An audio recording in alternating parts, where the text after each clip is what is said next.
Hi everyone, welcome to 1% Crime. I know you can't sleep, so I'll accompany you with crime stories that happened all over the world. Before we get to the story, tell me, where did you hear it from? And if you like this content, don't forget to like, comment, and subscribe. Let's jump straight into the story. A paradise beach turned into a death trap for lovers. It is believed that an investigation on the heels of a crime is the most effective and often leads to success. The methodology itself implies immediate response, operational collection of evidence, and questioning of witnesses, which significantly increases the chances of quickly solving the case and holding the guilty accountable.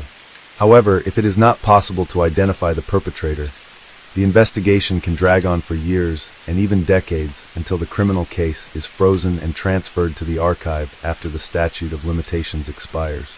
However, sometimes unsolved and seemingly hopeless investigations receive unexpected developments many years later, which helps to find the right lead and achieve results when no one believed it anymore. The case of Lindsay Cutshall and Jason Allen, which had been gathering dust on the shelves for almost 15 years, is a prime example of this.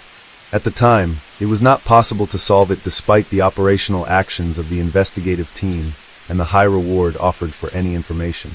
The main problem was the lack of motive for such a brutal act against the loving couple. In addition to this, it was not possible to find any witnesses, murder weapons, or any significant clues. It was a typical dead end, and no one hoped that the truth would ever be discovered. However, a decade and a half later, solving this case was helped by another brutal crime. It also turned out that at least 4 people knew what had happened, but all these years they remained silent. Who were Lindsay Cutshall and Jason Allen? Lindsay Cutshall was born in the small town of White Eyes in Coshocton County, Ohio in 1982. She grew up in a very religious family, and her father was a pastor of a Christian community. Despite a strict upbringing from childhood, she was very active, engaged in sports, and later became interested in hiking and extreme tourism. After finishing school, Lindsay became a student at Appalachian Bible College in West Virginia. During those years, she regularly climbed mountains of various difficulty levels, rafted down turbulent mountain rivers, and even organized hikes herself.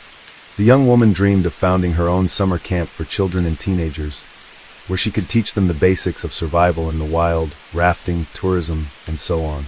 Jason Allen was born in the city of Zeeland in the American state of Michigan in 1978. He also grew up in a deeply religious family, and from a teenage age was seriously interested in hiking tours, mastering survival in the wild. The young man was tall, athletic, toned, possessed leadership qualities, and was able to find like-minded people to conquer new heights. The couple met in 2002 during a hiking trip in the Appalachians. At that time, Lindsay was still a student, while Jason worked as a mountain guide and climbing instructor. The young people immediately felt mutual sympathy, and just 6 months after their first meeting, the young man came to the girl's parents and asked for their daughter's hand in marriage. Her parents were not opposed and gave their blessing to the lovers. The young man's parents also approved of his choice, after which the couple was officially engaged. Allen presented the young woman with a beautiful diamond ring for this occasion, which was soon to be complemented by another, an engagement ring. The young couple planned to get married in September 2004, had big plans for their future together, and wanted to buy their own large house where they could live comfortably and raise their children. Unfortunately, these plans were not meant to come true. The final trip. In the summer of 2004, Lindsay and Jason worked as senior counselors at a Christian summer camp called Rock and Water, located in El Dorado County, California. After their wedding, they planned to open their own similar camp, so they were gaining experience and learning the nuances of working with the younger generation. On the evening of Friday, August 14th of that year, the couple decided to take a weekend trip to the San Francisco area. They informed their colleagues of their plans in advance, leaving 2 of the most experienced counselors in charge of the camp. Lindsay and Jason promised to return by Monday, so their short journey was expected to cause no complications either for the couple or for their temporary replacements. They set off in a 1992 red Ford Tempo, owned by Lindsay, and that was the last time anyone saw them alive.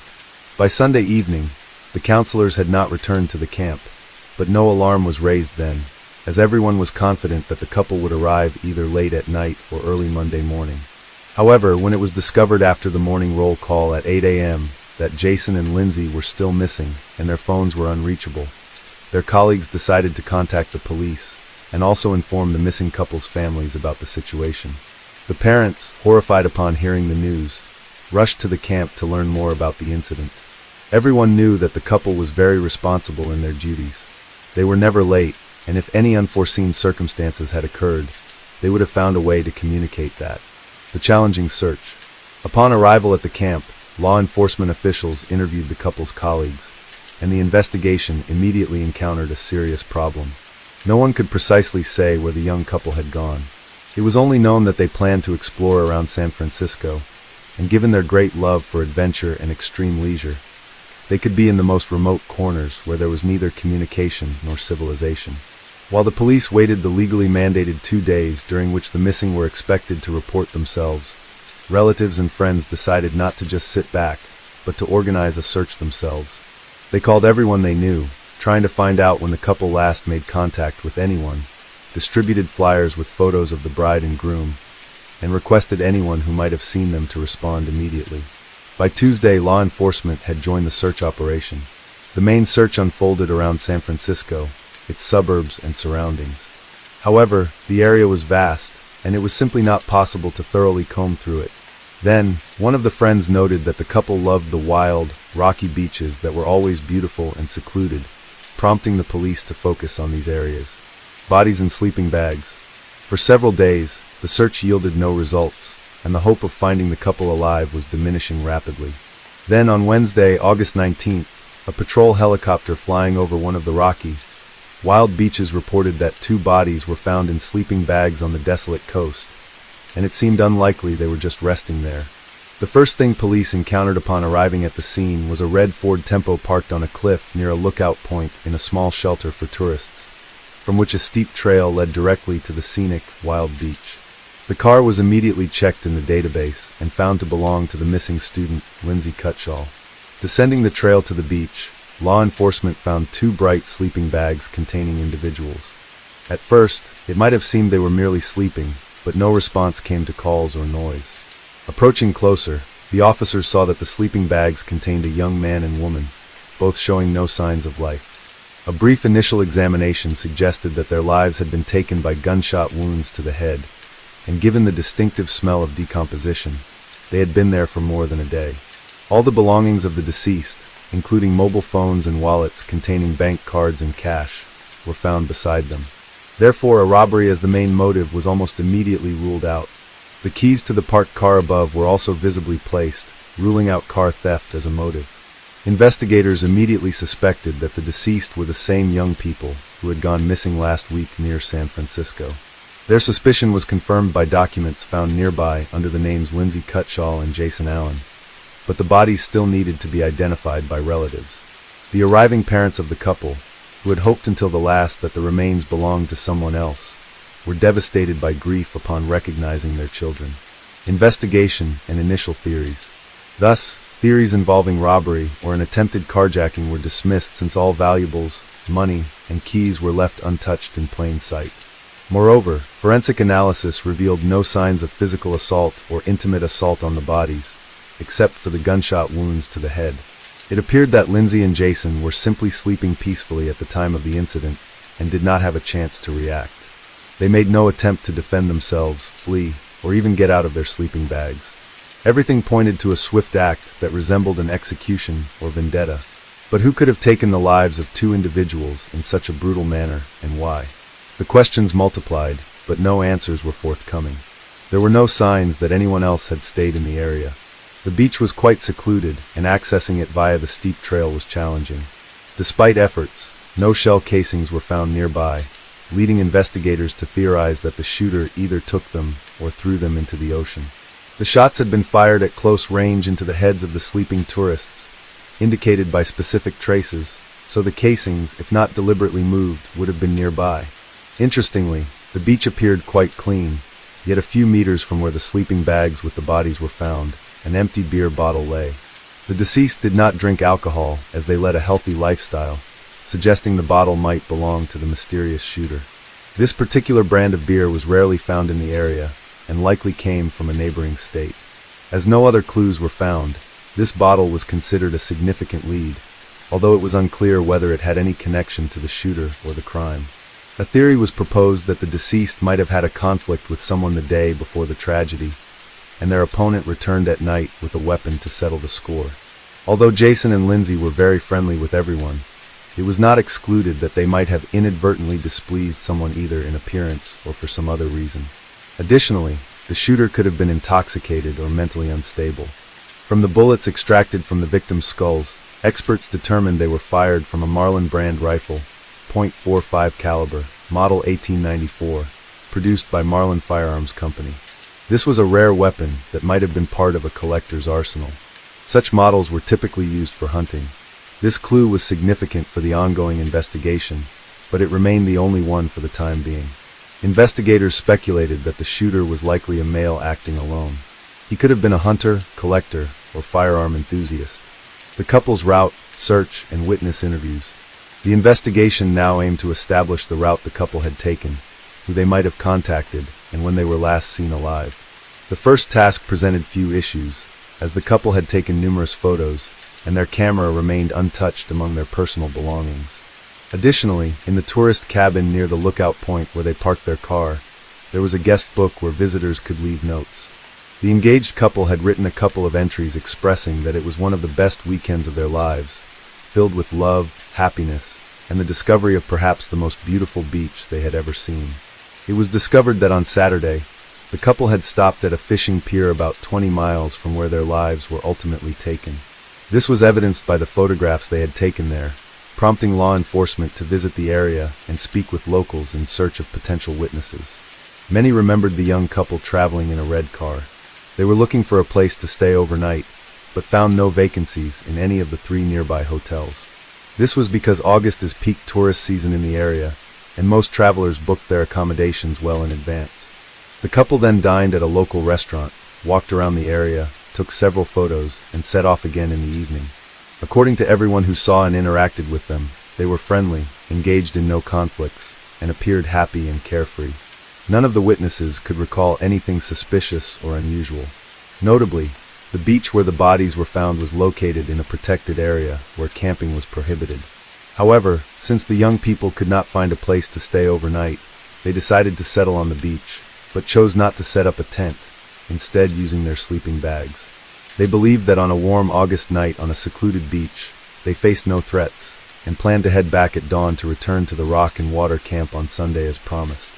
This information helped narrow down the time frame during which the couple was likely taken from life. They went to sleep, but did not survive until morning, indicating they were likely taken from life between 11 o'clock Saturday night and dawn on Sunday. The first suspect. Although the investigation into the double taking of life was in full swing, and news broadcasts urged anyone with any relevant information to contact the police, law enforcement withheld certain details. In particular, the results of the ballistics analysis were kept secret to avoid alerting the suspect and prompting them to hastily dispose of the weapon used in the crime. Initially, suspicion fell on a local drifter who periodically slept on that very beach and had been seen nearby on the evening before the crime. The homeless man, mentioned by some witnesses, was quickly located, brought to the station, and interrogated. The 57-year-old suspect had no alibi for the night of the crime. However, his involvement could not be confirmed. The main reasons were the absence of the weapon used in the crime, and the fact that his DMA did not match that found on the beer bottle discovered on the beach. A new phase of the investigation in 2006. For nearly 2 years, the investigation had been at a standstill with no clear direction on how to proceed. Then, in the spring of 2006, law enforcement decided to publicize the data they had on the weapon used in the crime and to reach out again to potential witnesses by offering a $50,000 reward for any useful information that could lead to the perpetrator. Following this announcement, about 1,000 calls came in, but most did not aid the advancement of the investigation. However, law enforcement became interested in 26-year-old Sean Gallen, pointed out by several locals. According to them, the young man collected firearms and bladed weapons, behaved aggressively, was frequently involved in conflicts, threatened acts of violence, and occasionally damaged other people's property. Sean was arrested and questioned. He had previously been on the police's radar for brawling, hooliganism, and driving under the influence of alcohol and drugs. He indeed had an impressive collection of weapons, but the specific rifle in question was not among them.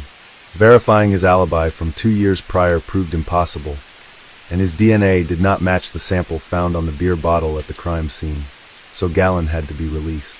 A suspect from another country?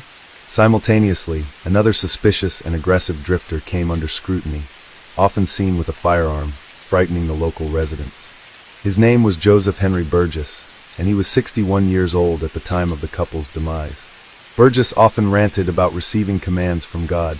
It was discovered that in the late 1970s, Joseph lived in Canada, where he also wandered aimlessly. In 1978, he joined the Commune of the Children of God, positioning himself as a deeply religious person, and according to those around him, he was quite the fanatic. He soon had a conflict with two young people that escalated into outright enmity, and a few weeks later, these individuals were found lifeless, each with several close-range gunshot wounds to the head. Notably, their bodies were also discovered on a beach in sleeping bags, seemingly taken while they slept. By the time the police arrived, Burgess had vanished. His guilt was proven through numerous left-behind clues, but he could not be convicted as he had fled to the USA, crossing the border illegally. He managed to evade capture for nearly a quarter of a century until the police connected him with the double homicide on a beach in California. However, they were unable to interrogate him as a shootout occurred during his apprehension, resulting in the deaths of a police sergeant and Burgess himself, who opened fire, a fatal echo from the past. In the spring of 2017 in Forestville, California, a tragedy unfolded one night on March 14th. Gunshots rang out in the Gallon family home, prompting alarmed neighbors to immediately call the police. The victim was 35-year-old Seamus Gallon, and the perpetrator was his older brother, Sean. An argument had erupted between the siblings during which Sean, under the influence of prohibited substances, grabbed a firearm and discharged 3 bullets into his younger brother. Police recognized the shooter's name as Sean had previously been detained as a suspect in the double homicide on a beach, but was released due to a lack of evidence. Since then, he had been in police sights twice for property damage and making threats, but had only received fines. It was also discovered that the detainee was an avid hunter and had a hobby of crafting knives and other bladed weapons. Those around him described him as antisocial, aggressive, and unpredictable. After taking his brother's life, Sean attempted to flee, but was almost immediately apprehended. Law enforcement then decided to thoroughly reinvestigate this man's potential involvement in a couple's perpetration from 13 years prior. His personal social media page revealed much, where he posted pictures of his substantial weapon collection and discussed supposed telepathic and extrasensory abilities. According to his posts, he believed he was on a special mission, receiving assignments from space. This seemed like delusions of a disturbed mind, and police suspected Sean indeed had serious mental disorders. He stubbornly refused to cooperate with the investigation, spoke nonsensically, and insisted on his innocence. However, when detectives checked the personal messages on his deceased brother's page, they found something intriguing. Back in 2006, when a $50,000 reward was offered for information on the double homicide case, Sean's former girlfriend had messaged Seamus, suggesting she could claim the reward by turning in her ex-boyfriend. They both knew everything, but kept silent. Unfortunately, questioning either was no longer possible since the brother had been shot, and the woman had died in a car accident 2 years earlier. An unexpected confession. Initially, Sean denied any involvement and refused to speak, but when shown the printouts of the messages between his former girlfriend and his brother, he surprisingly confessed and began to give a detailed account. His narrative not only surprised, but shocked law enforcement. Despite more than 13 years passing since the double homicide, Gowan remembered the details of that night vividly. That evening, he had left his house with a Marlin rifle. Intending to hunt in a wooded area, he aimlessly wandered for a couple of hours before descending a trail to a wild beach, which he claimed was a spot to encounter boars. As he walked along the shore, he spotted 2 bright sleeping bags. Approaching closer, he discovered a young man and woman sound asleep inside. He stood watching them for several minutes, then suddenly heard voices in his head commanding him to end their lives. Sean claimed this was the mission from space he could not ignore. He placed the barrel of his rifle almost against the young man's head and pulled the trigger. The sound woke the young woman, but before she could comprehend the situation, a second shot ended her life as well. He decided to collect the casings and carried them away in a beer can he had emptied while descending to the beach. Later, according to him, he tossed the can into some bushes in his father's backyard, where he went to give the rifle to his father and ask him to hide it. His elderly father asked no questions and simply buried the weapon in the dirt floor of the cellar in his old barn. Remarkably, Sean's claims were verified. The rifle was found at the site of the now collapsed barn, and the beer can with the casings still rested in the overgrown bushes in the backyard. The fact that the murderer's father had passed away in 2009 and his property had since fallen into disrepair and abandonment helped preserve these items. It turned out that the bottle found on the beach had no connection to the crime and was mistakenly considered as evidence. Forensic psychiatric evaluation Sean Goen blamed the voices in his head, which he claimed ordered him to commit acts of violence, and asserted that he was not aware of his actions. His defense attorneys also insisted that Sean was mentally ill and unfit to stand trial. It was up to qualified psychiatrists to determine the truth of these claims. The evaluation revealed that the accused did indeed suffer from a range of mental disorders, exacerbated by the effects of alcohol and prohibited substances. However, at the time of the crime, he acted deliberately, carefully planning each step. Sean was fully aware of how to proceed and how to cover his tracks to avoid police detection. This was precisely why he first ended the life of the young man, knowing that if anything went awry, the woman would not be able to resist. For the same reason, he took the casings with him and prudently gave the rifle to his father, asking him to hide it. According to the psychiatrists, although Gallen had mental deviations, he was competent to stand trial and be held accountable for his actions. What was surprising in this complex case was that his parents, brother, and former girlfriend knew, or at least suspected, that he had committed the double homicide, yet none of them had turned him over to the police. Trial and sentence. The trial of the accused took place in the spring of 2019, nearly 15 years after the brutal act against the couple. On June 17th of that year, Sean Gallen was sentenced to 2 consecutive life terms without the possibility of parole, plus an additional 94 years for the end of his own brother's life in 2017. The convicted man is now serving his sentence in a special prison unit designated for particularly dangerous inmates with mental disorders. He continues to claim that he hears voices and behaves aggressively. Hence he is kept under special surveillance to prevent him from harming himself or anyone else nearby. Lastly, it should be noted that the motive for the double homicide was never established. Sean simply saw the couple sleeping on the beach and decided to end their lives. A garbage collector was paralyzed on January 22, 2023, after sifting through a trash container near the Columbia Park to find what was at the bottom of it. A blue suitcase was inside, sealed with black tape and surrounded by several garbage bags. The suitcase contained a woman's body, which was easily identified because her head was visible from the suitcase.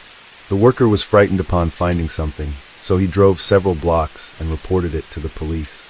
The Capitol Police promptly dispatched a team of officers to investigate. Can you provide some examples? The police officers who arrived were met with a horrifying scene. The corpse was cradled in the suitcase and taken away. Valentina Trespalacios was identified as the victim a few hours later.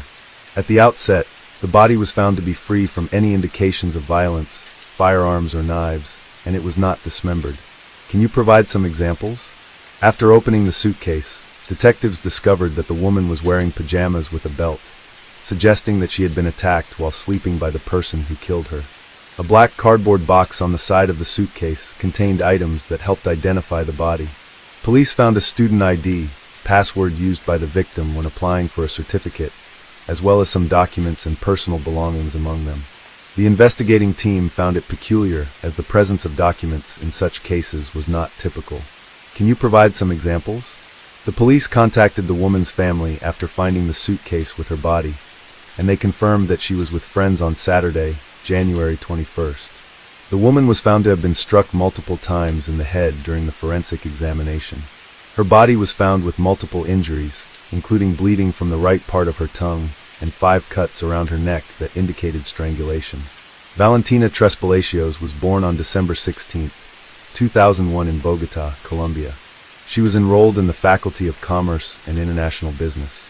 The girl was a music enthusiast from an early age. After completing her professional DJ diploma, she was granted access to work as a DJ in Colombia due to her exceptional talent and musical sense. She had a career that began 3 years ago and resulted in many foreign friends. Valentina traveled to other countries where she typically gained knowledge or exhibited her accomplishments. She had the chance to perform alongside some of the most renowned musicians during this period. She toured over 20 cities in the country and was present at significant international events of this kind. Her past activities involved performing at festivals and touring throughout Colombia, Chile, Mexico, Brazil, and Peru. People in her vicinity claimed that she had a bright future ahead. She was sought after and traveled throughout the nation. She dominated the best nightclubs and pursued her passion. Valentina was a very happy, smiling young girl who enjoyed the party. She maintained social media accounts where she shared her stage performances and always kept her followers informed about her daily routine. Can you provide some examples? In the electronic music industry of Colombia, she was recently recognized as the best amateur DJ. The girl shared about two things on her social media: her rising popularity in the electronic music industry at nightclubs and her relationship with an American named John Poulos, whom she met online by the end of 2021. John and Valentina's communication skills improved as time passed. Valentina's initial desire for stability and commitment was not strong, but her relationship with him transformed into a romantic partnership that the young people eventually shared. John Poulos was a resident of America. Valentina was so invested in her life that he sent her money to attend the cosmetic course that involved injecting her lips with hyaluronic acid. The procedure was repeated to improve her cheekbones, and John also suggested surgery and silicone breast implants for his partner, modifying her appearance within a few months and becoming the talk of the town. He started sending money to the girl on a regular basis, and eventually came up with the idea of marrying her. Originally, Poulos had plans to move to Colombia and live with Valentina, but she was skeptical because this person was so envious that he hired a private detective to track all her contacts and activities. Valentina's family was highly suspicious as she expressed her concern about this situation. John Poulos was prepared to spend the rest of his life with his partner by January 2023. He was committed to marrying Valentina and initiated the process of organizing the necessary paperwork. He rented an apartment in the northern area of Bogota, where he planned to spend the weekends with the girl until they found a permanent place to live. On Thursday, January 19th, Poulos arrived in Bogota. Around 8:53 p.m., he was caught on surveillance footage entering the building's apartment. Along with him, there was a blue suitcase that bore resemblance to the one used to find Valentina's corpse. John Poulos was the first person to be noticed after the disturbing discovery, as he was also the last one to have seen Valentina alive. The detective's attempt to reach him resulted in the call being diverted to voicemail. Valentina's family members found Poulos to be a kind and collected individual. His demeanor was undeniable, and his plans to marry the young woman were evident. They were unable to fathom his involvement in this terrible crime, but these doubts were eliminated when investigators arrived at the apartment rental building, where it was discovered that the man had already left and was not found. On Monday, January 23rd, John Poulos took down his social media profiles in the early morning following Valentina's death. He was the sole suspect at that point. The revelation was made evident when investigators analyzed the surveillance camera footage in the building. From Friday evening to early Sunday morning, the Colombian police and prosecutor's office examined hours of video footage from cameras in the areas where the young woman and her boyfriend were. The trash container was where the body was disposed of at this point. The footage and numerous WhatsApp conversations were instrumental in uncovering the girl's final hours. On January 20th, Valentina and Poulos made a deal to meet. Can you provide some examples? The man arrived on the 19th the day before and took up residence in the apartment where the couple had planned to live. After he texted Valentina, they started arguing on the same night because she was at a party with her friend and didn't anticipate him coming over. He inquired about the presence of significant individuals at the gathering and whether she was with any male. She wryly replied with a no reply, stating that it was his suspicions and they had agreed to meet on the 20th. Prior to meeting John, Valentina had planned to visit various locations to care for herself, apply her lash extensions, and attend hair salons. On January 20th, the couple were unable to see each other due to their disagreement, and only in the evening when Valentina's apartment was being monitored by surveillance cameras. Did they know exactly when they were in that parking lot? The girls' possessions were being packed by John at 6 p.m. as the two of them moved to another apartment and began a new life. Valentina's journey across the country was marked by a series of emotional goodbyes, one of which was with her family and friends. She made a video call to her mother saying that she was going home. The video depicts the girl accompanied by Pulos who hired a vehicle to transport Valentina's possessions. They were caught on surveillance footage entering the apartment with their possessions at 7 p.m. Valentina sent her mother a series of videos showing the apartment and their frequent exchanges to get things. The cameras captured them completing the move and engaging in other activities before heading back to their new home. It was Saturday, January 21st at 1 a.m. Around 3 a.m., the couple arranged a taxi to go to southeastern New York's nightclub where Valentina was set to perform. 2 hours later, can you provide some examples? The club was reached by them at approximately 4 a.m. Valentina commenced work almost immediately. While she was busy, John Pulos remained with her. Can you provide some examples? At approximately 5 a.m., her performance concluded. Valentina and John, holding hands, headed to the nightclub's office. They encountered the proprietor of the establishment, his spouse, and her companion. Valentina's friends had not seen her since they'd left the venue at 6 a.m. Her smile was back on her face, shining brightly, and everything seemed to be going smoothly. Valentina contacted her friend on the phone and stated that she had no intention of going anywhere on Saturday. She stated that she would probably stay in the apartment with her partner. Later on, they might go out to eat or cook together at their house. The last time Valentina spoke to her friend was at 9 p.m., and it was through video. Valentina's mother, Laura Hidalgo, revealed that her 13-year-old son was the final individual to converse with her on video. The girl was in bed with John. They both appeared to be in a state of happiness. The family had no further information about them. On January 21st, at 10:43 p.m., surveillance cameras in the building captured the young woman and her boyfriend. In the video, Valentina can be seen peering out of the apartment door while John stands in front of it.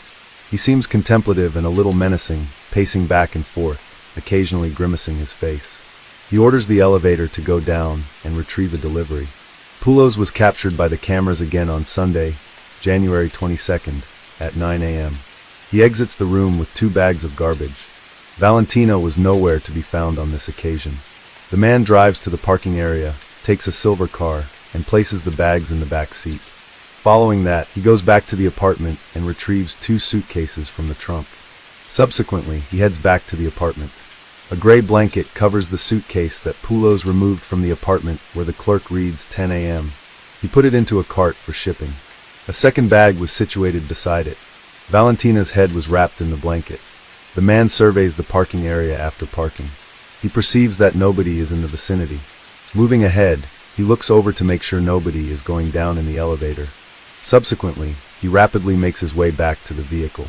He glances at the mirror one last time and takes a sip of water before struggling to lift the heavy suitcase, which he puts in the trunk. The bag is the next item on the list. Subsequently, he takes control of the vehicle and departs. Surveillance cameras caught the car at different locations throughout the city around noon. It was evident that the subject was in search of a suitable spot to leave the suitcase. The car entered one of the parks and parked near the garbage containers at approximately 3 p.m. The driver exited and headed towards the container at that juncture. He surveyed the area, verified that no one was watching, and then removed the suitcase, which seemed excessive, before tossing it into the container. He went back to the car and removed the bag, which he then placed in the trash bin, closed the lid, and exited. The vehicle was traveling westward until it reached El Dorado International Airport. John's last known whereabouts were at the airport at 4:30 p.m.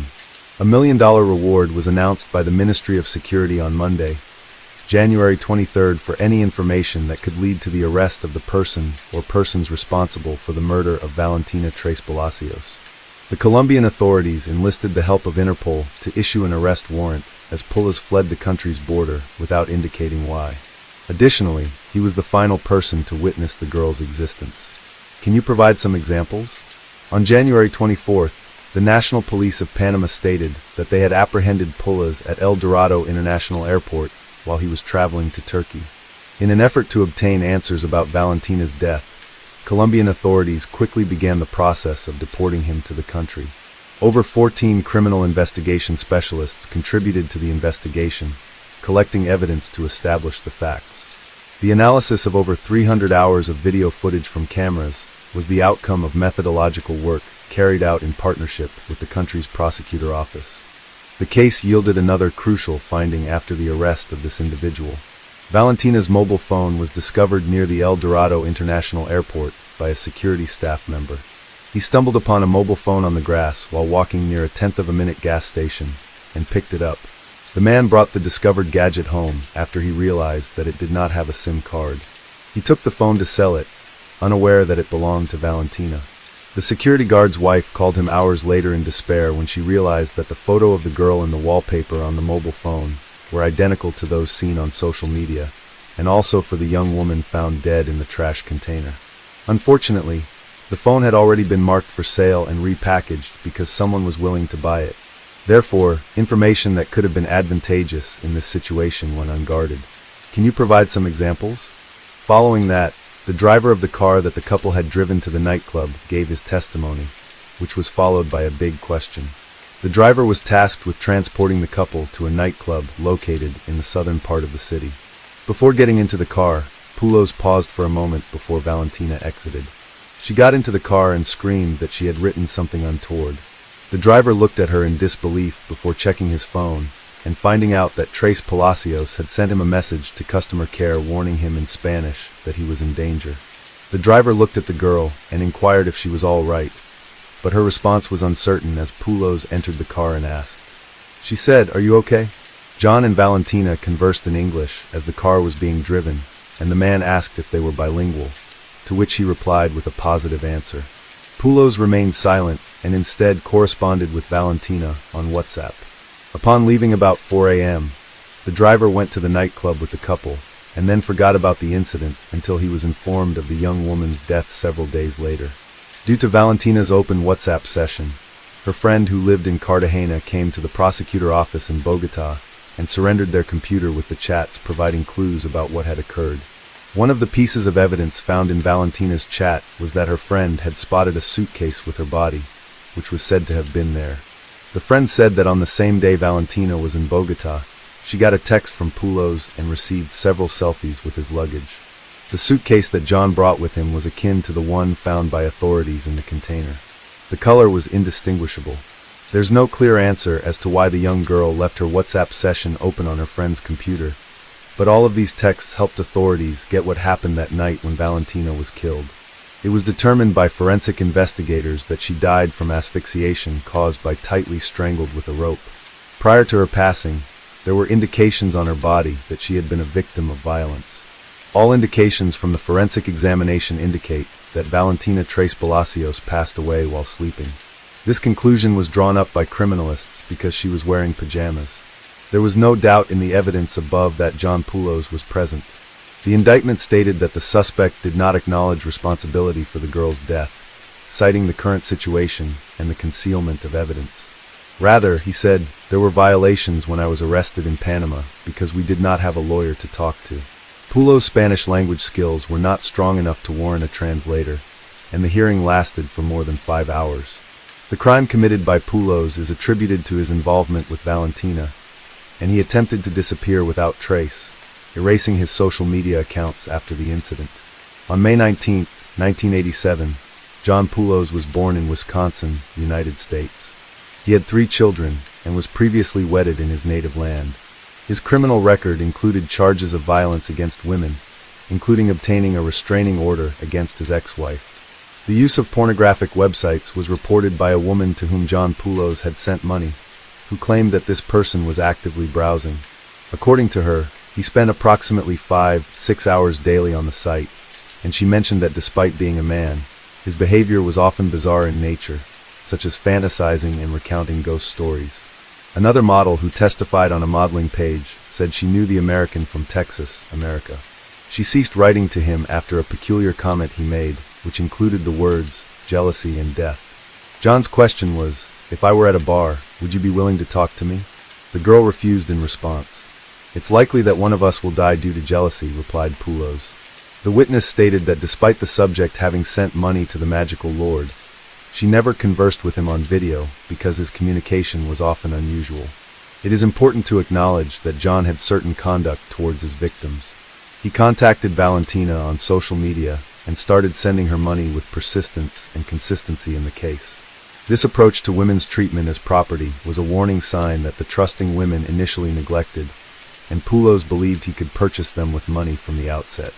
The factors were disregarded, leading to the possibility that the victim unintentionally stumbled into her abuser's trap and was eventually recognized due to his own mistake. The authorities involved in this case are assuming that John thought the waste disposal system in Colombia was equivalent to that in the United States, where he resided. According to him, the waste material had settled in the container and would eventually be disposed of. Poulos did not assume that recycling workers and street dwellers frequently sift through garbage to discover items that can be sold or employed as something. John Poulos is being held in a private cell in Bogotá today. Now all that remains is to demonstrate that all these pieces of evidence connect the individual to the crime and to discover the motive behind this dreadful murder. In Colombia, the criminal code provides for a prison sentence of up to 50 years for a crime in which an American is accused, with the assistance of a special group formed by the Capitol Police in coordination with the country's Attorney General's office. Criminal investigators will be engaged in the search for material evidence to clarify this fact. Such cases once again demonstrate to us how dangerous social networks can be when getting to know someone. Valentina thought she had found love and someone with whom she would spend the rest of her days. However, this did not happen, and like many people in the world, she too thought that nothing like this would happen to her. Chapter 1. Harold Sasko. Harold Sasko, better known as Hal, lived in Kansas City. He was born on September 11, 1961 in Titusville, Florida, and was one of 12 children in the family. His siblings described Harold as a person who was ready to take responsibility in almost any situation. He often helped his brothers and sisters with household chores and was generally very organized. So it was not surprising that after graduating from college, Hal opened his own pizzeria. And just 2 years later, he expanded his business by starting a second restaurant. This led to his move to Lawrence in late 1990 with his then-wife, Anna, and their 3-year-old daughter, Mendez. There, not far away in the city of Topeka, Hal opened a third restaurant. Harold became dependent on his business, and his hard work and lifestyle focused solely on work did not suit his wife. After all, Hal was not only a business owner, but also a husband and father, so his wife and child deserved his attention. Eventually, this led to a serious rift between the couple, and when his wife could no longer endure the lonely life, they decided to divorce. Hal was considered a church parishioner, and he was proud of being not only a man of God, but also a respected member of the community. Those around him knew him as a kind, caring, and extremely organized manager. So it came as a real shock to the community when on January 17, 2014, their so-called good and caring manager suddenly disappeared. Chapter 2. Harold's Disappearance. The day began like any other Friday. The weekend was just around the corner, and many people went to work to carry out their daily duties. Of course, this day was no exception for the pizzeria employees. The problem was that when they arrived at work, they found themselves in a quiet and empty restaurant. Usually, Hal was there to unlock the kitchen, but this time he was nowhere to be seen. Even stranger was the fact that it had been several days since anyone had heard from him. Concerned about his well-being, the employees called the police and demanded a welfare check at his home on West 26th Street. Later that day, a police officer was sent to his residence. When he knocked on the front door, he was met with silence. When he knocked on the front window of the house, he also received no response. The officer then looked inside to see if anyone was home, and it was at that moment that he saw the figure of a man lying face down on the floor. Calling for backup, law enforcement officials burst into the house. It was confirmed that the man on the floor was Hal, and moreover, he was lying in a pool of his own blood. It immediately became apparent that he was already gagged, and judging by the condition of his body, he had been dead for several days. Moreover, it was not an accident. His hands were tied behind his back with zip ties, which were used to keep him under control. Hal's legs were also tied, but the most horrifying detail was that his throat was cut so deeply that the boning side was shattered. With such a serious and brutal wound, he had no chance of survival. The officers were faced with an extremely gruesome scene. To top it all off, the police found several empty bottles at the other end of the room, as well as a phone and laptop that did not belong to Hal. They also noticed the absence of Hal's car in the driveway, but the strangest piece of evidence left at the crime scene was the word freedom sloppily written on the wall in Hal's blood. Chapter 3. The Investigation. The sudden influx of officers in the area undoubtedly drew increased attention from curious neighbors. The police decided to use this to their advantage and began asking more questions. That's how they learned that Harold was not living alone. His neighbors claimed that he was living with a girl he called his stepdaughter. This information turned out to be very important for the officers. Now they knew that there was a person who not only knew Harold well and was in constant contact with him, but was also present at the crime scene. Eventually, it was established that the so-called stepdaughter was 18-year-old Sarah Gonzalez McClain, who had been living with him for the last 2 years of his life. However, a problem arose. Sarah was nowhere to be found. This, of course, greatly concerned the officers. Finding Sarah became a top priority for law enforcement, as they had no idea what exactly had happened to her. She could have been abducted, become a victim, a witness, a suspect, or perhaps none of the above. In any case, it was now absolutely necessary to find her. Family members and friends were informed about this horrific crime, and 3 weeks later, on February 8th, a funeral was planned in memory of the lost community member. The public was urged to contact Douglas County forensic investigators and provide any information about Sarah's whereabouts. A reward of $1,000 was announced for any useful information. Chapter 4. Sarah's background. Sarah Gonzalez McClain was born on July 9, 1994, in Topeka, Kansas.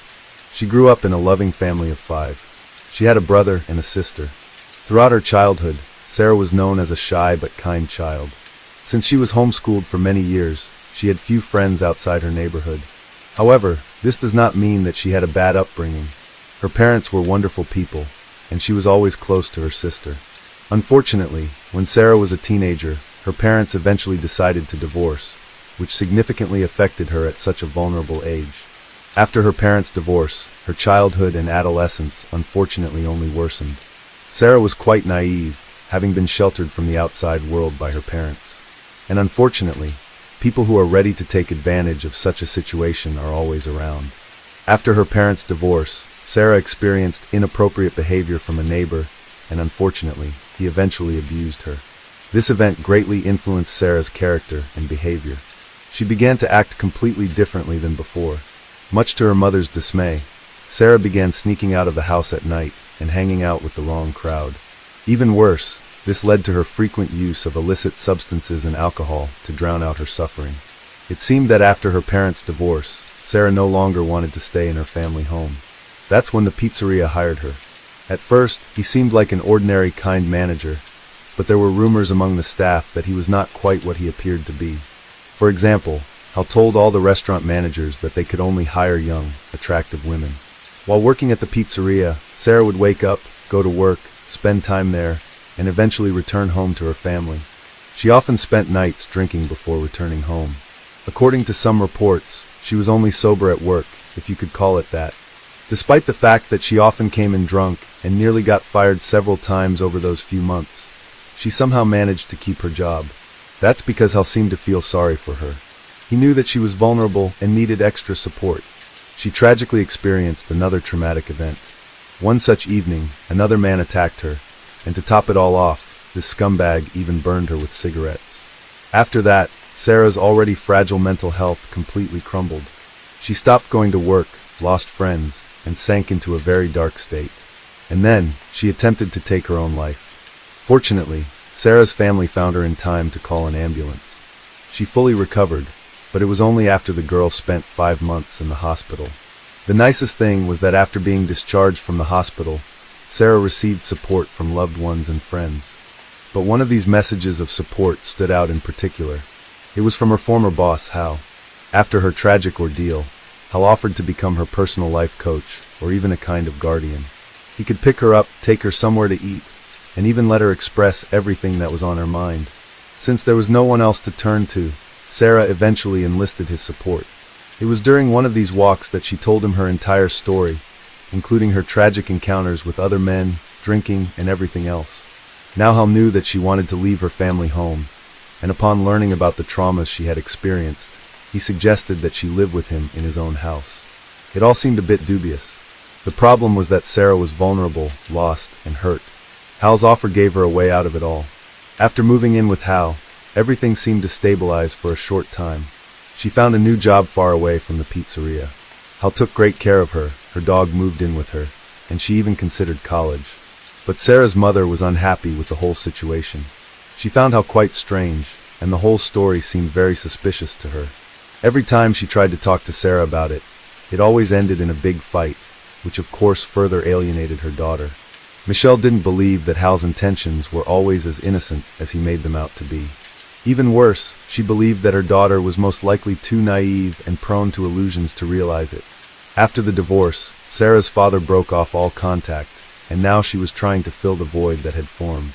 To make the situation even more eerie, Hal eventually asked Sarah to call him Gad, and then he told all the neighbors that she was his stepdaughter. It's not surprising that Sarah's colleagues eventually fobbed out about all this and inquired about her relationship with Hal. Now, when asked about it, Sarah insisted that he was just her friend and nothing more. But from an outsider's perspective, it was strange that a 50-year-old man brought an attractive but troubled 18-year-old girl into his home, and perhaps her peers suspected something. As soon as Sarah settled into the house and began to feel more comfortable, Hal started setting his own boundaries and attitudes towards life, especially when she turned 18. This change was quite alarming. Hal began buying her illegal drugs and alcohol, joking about them dating, and even brought up the topic of a sexual relationship with Sarah. In addition to these changes, he openly kept track of everything he bought for her, including alcohol, illegal drugs, cosmetics, and rent.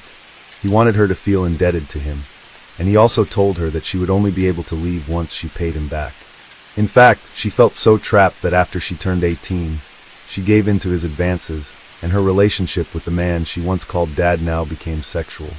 This diabolical situation lasted for a whole 10 months, and according to Sarah, they had sex several times a week. The only way she could cope was to drink and use illegal substances until she no longer felt involved in the situation. This, of course, further increased her debt to the man who was now using her body. On top of everything, Hal berated Sarah just as often as he complimented her. For example, he criticized her nose and then offered to pay for plastic surgery, which she, unsure of herself, eventually agreed to. It was clear that Hal treated her as his personal property, rather than as another human being with feelings. He also paid for her gum implantation, and his next goal was to buy her breast implants. Both of these surgeries cost $16,000, which of course was added to the bill, and she had to pay him back when she could afford it. She found herself trapped with no way out.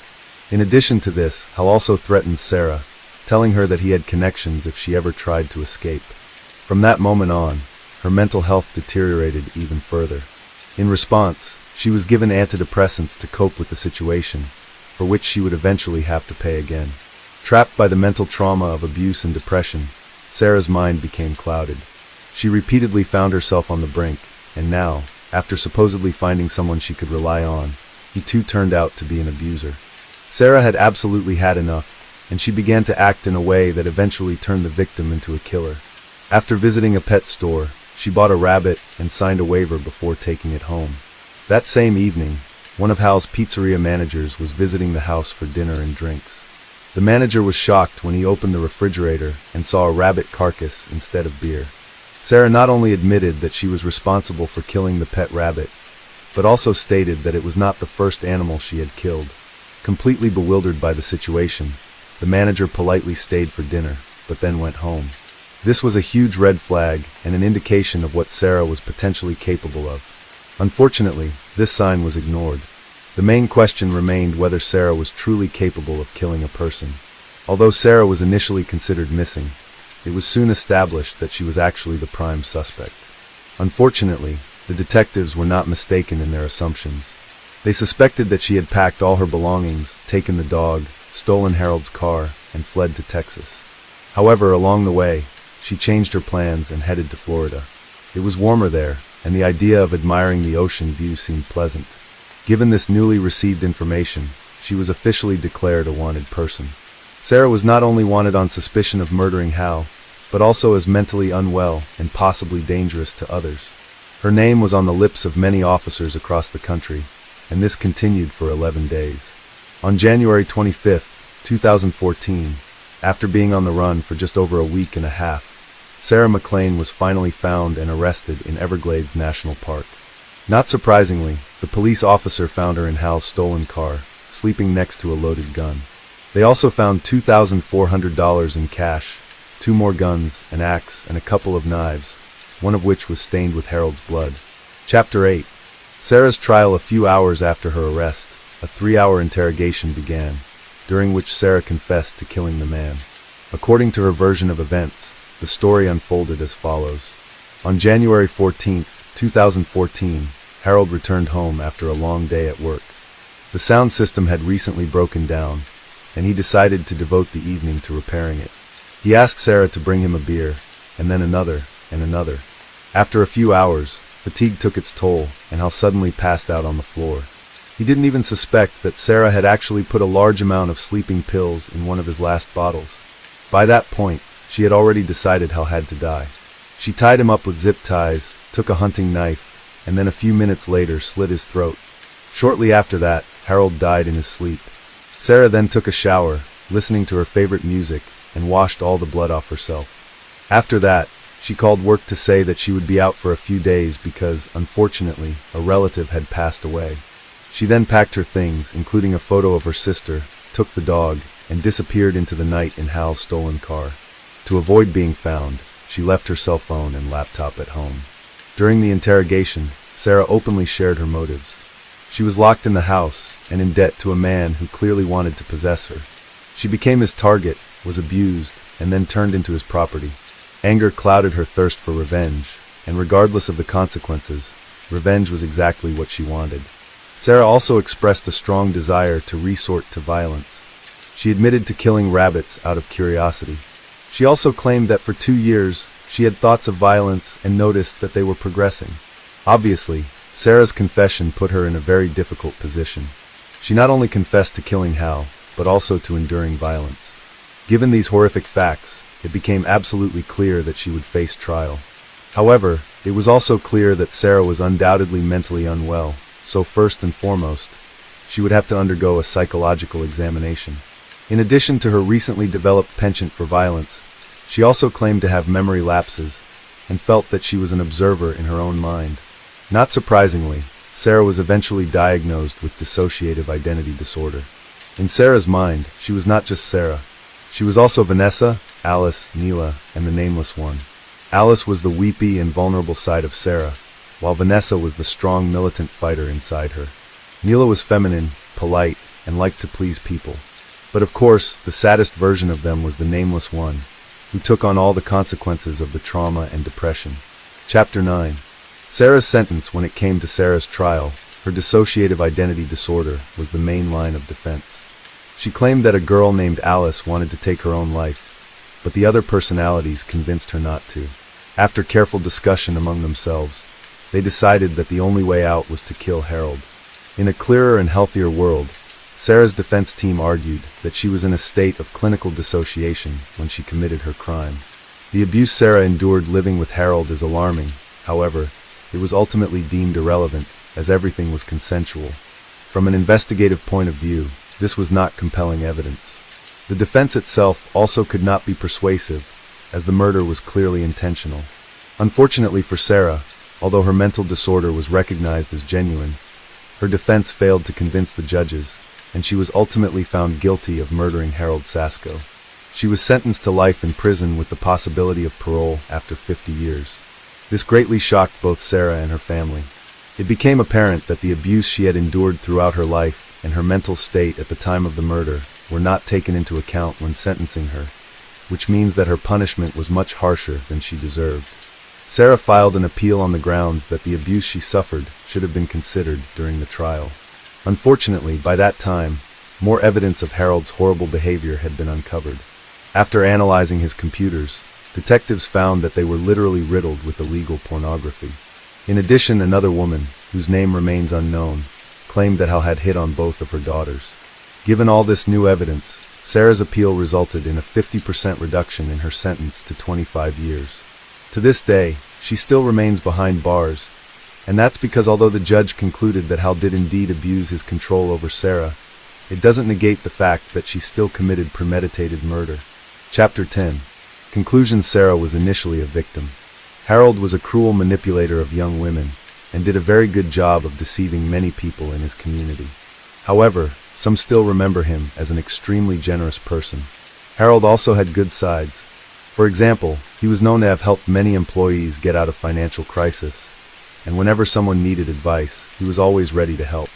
Harold's family does not deny his shameful actions, but they testify to his positive character. He clearly needed help and did wrong, but he never deserved to die. Although Sarah's family agrees that she must be punished for her crimes, they also believe that the sentence was too harsh for someone trying to escape her abuser. Harold was undoubtedly a favorite of many people, but at the same time, he was a wolf in sheep's clothing. This story is an example of how life circumstances, trauma, and a lack of proper support can lead to tragic consequences. Sarah became a victim of abuse by someone she trusted, and it caused irreparable damage to her mental health. However, this does not justify her actions, the deliberate murder of another human being. This story also demonstrates how important it is to be attentive to those around us, and to be able to recognize warning signs. Perhaps if someone had intervened earlier, the tragedy could have been avoided. At the same time, this story raises questions about the fairness of the justice system. Was Sarah's punishment adequate, given all the circumstances? Was her mental state and the trauma she suffered sufficiently taken into account? These questions remain open for discussion. Ultimately, this story serves as a reminder that a completely different personality can be hiding behind a person's appearance. Harold, who many considered kind and generous, actually turned out to be a manipulator and a predator. This story prompts us to be careful in our judgments of others. Corey Day Desmond was born March 18, 1980 at Torrance Memorial Hospital, and right from the start, she was the center of attention because she had to fight to survive. Due to a hole in her diaphragm, she had to undergo multiple surgeries. She was only given a 20% chance of survival, and miraculously, she not only survived, but she thrived. Friends and family of Desmond knew her as a smart, self-confident young woman, unafraid to express her opinion, who was energetic and full of affection for those she cared about, who were many. Desmond graduated from North Torrance High School and earned a master's degree in criminal justice from Long Beach State. Unsure of her calling in life, she changed her mind and decided to become a teacher. Her goal was to teach autistic children. A week after her death, a notice came in the mail that she had earned her teaching credential. She was loved by many and friends to all. She was sweet at times, but could be tough as nails. She could command a bar full of patrons when she wanted, and all the while be singing one of her favorite karaoke songs, such as Black Velvet, or These Boots Were Made for Walking, and once again, being the center of attention. It was that secondary family that Corey acquired while working in those various establishments that kept her going back despite what her family wanted her to do. In 2009, Corey worked in a bar. On Saturday, February 14th, she had a shift that ended at 9:30 p.m. She then walked 2 blocks to the popular bar Street Lounge. Many employees of this bar knew Corey as she had friends working there. She was caught on surveillance cameras helping her friends at the bar. She left there only after closing, around 2 a.m. None of her friends saw her after that. On Monday, February 16th, at approximately 2:20 p.m., the San Bernardino County Sheriff's Office received a terrifying call. About 100 miles from the bar where people last saw Corey, the driver stopped to take snow chains off the wheels. The man felt a strong, unpleasant smell as soon as he exited the car. He thought the source of the stench was an animal that got hit by a car, but still decided to check. Not far from the car, he found something strange. He saw a black plastic garbage bag with a woman's body inside. The man ran out into the road in a panic, stopping cars and asking to call the police as his phone's battery was dead. They identified the victim by fingerprints and driver's license. It was 28-year-old Corey Dee Desmond. Subjected to a brutal attack, the woman died from strangulation. She had a lot of bruises on her face and neck and injuries to the back of her head. Corey tried to fight back as she had several defense wounds. Although unable to determine the exact time of death, the medical experts said Corey was on the street for about 36 hours before the man found her. Corey's pants were unbuttoned and pulled to her knees, but no signs of intimate contact were found. The first conclusion that investigators came to was that the place where the driver found Corey's body was not the place of her death. The criminal left her body by the side of the road, hoping it would take time to find it.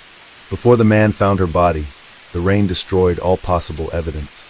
Reporting bad news to the families of the dead or missing is perhaps the hardest thing in the work of a policeman. At that time, Corey was living with her grandmother. The news about the granddaughter's body found in a garbage bag shocked the woman, and this news was no less devastating for Mark, Corey's father. Mark knew perfectly well how the system worked. Sometimes the police delay the investigation for many months because they need a warrant to conduct searches, interrogations, and fingerprinting. There are cases when the time-consuming bureaucracy slows down the process of solving a crime.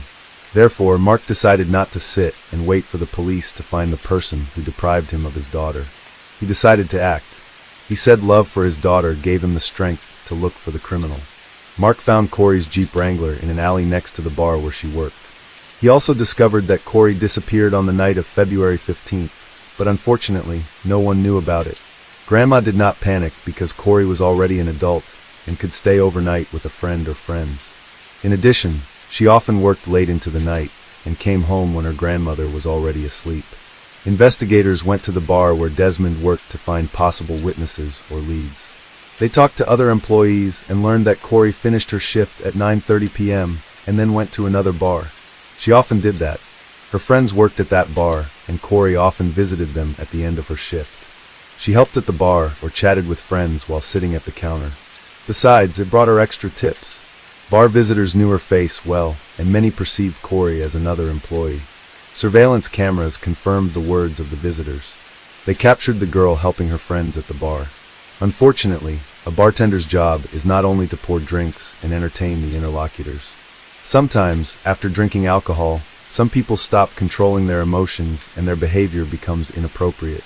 That evening, Corey was unlucky enough to meet such a person. According to eyewitnesses, she argued with some man who behaved provocatively. He bothered women and unceremoniously touched them, making unflattering compliments. While everyone was silent and did not dare to put this man in his place, Corey stood up for the bar's visitors. In other words, the girl explained to the man that he was not welcome there. The violent guest was furious but still agreed to leave. Corey continued to help her friends and made drinks at the bar as if nothing had happened. That evening she consumed alcohol, but it did not affect her behavior. After 2 a.m., she left the bar alone and planned to go home. But as we now know, a man found Corey's lifeless body 100 miles from the bar the next day. Mark gave the police all the information he could find. Through television, he appealed to everyone to report any crucial information for the investigation. Meanwhile, the police identified the man Corey quarreled with before her death. During a conversation with investigators, the man said he did not know who Corey Desmond was. However, he did not deny having a big fight with the girl in a bar on February 14th. The man said alcohol made him uncontrollable, confirming that they kicked him out of the bar. Right after that, he went home to sleep. The suspect denied any involvement in the crime. He agreed to take a polygraph test and let the police search his house and car. They carefully examined the suspect's car. After all, there could have been traces like blood stains, hair, or something belonging to Corey. The car was dirty both inside and outside, and yet forensic experts did not find any evidence there. While searching the man's house, they found nothing indicating his involvement in the crime. The last hope of the investigators to catch the man in a lie was a polygraph test.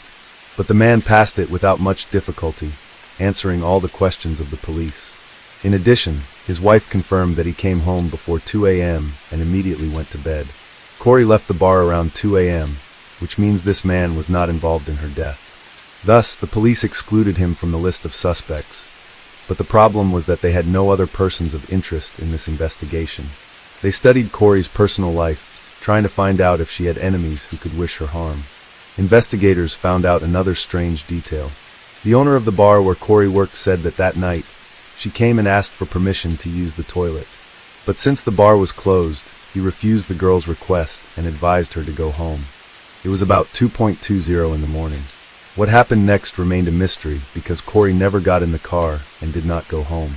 Investigators assumed that she had been abducted or assaulted near her place of work. However, the bar's surveillance cameras did not record this, and there were no witnesses on the street at such a late hour. At the time of Corey's death, her blood alcohol content was more than 4 times the legal limit for driving. It was unclear whether she planned to use her car or was looking for other ways to get home. Unfortunately, she did not meet anyone who would help her that night. A month later, the investigation reached a dead end. The police checked all the versions and clues, but found no new suspects. Corey's father, Mark, wasn't going to give up. He rented 3 billboards on Artesia Boulevard in Redondo Beach.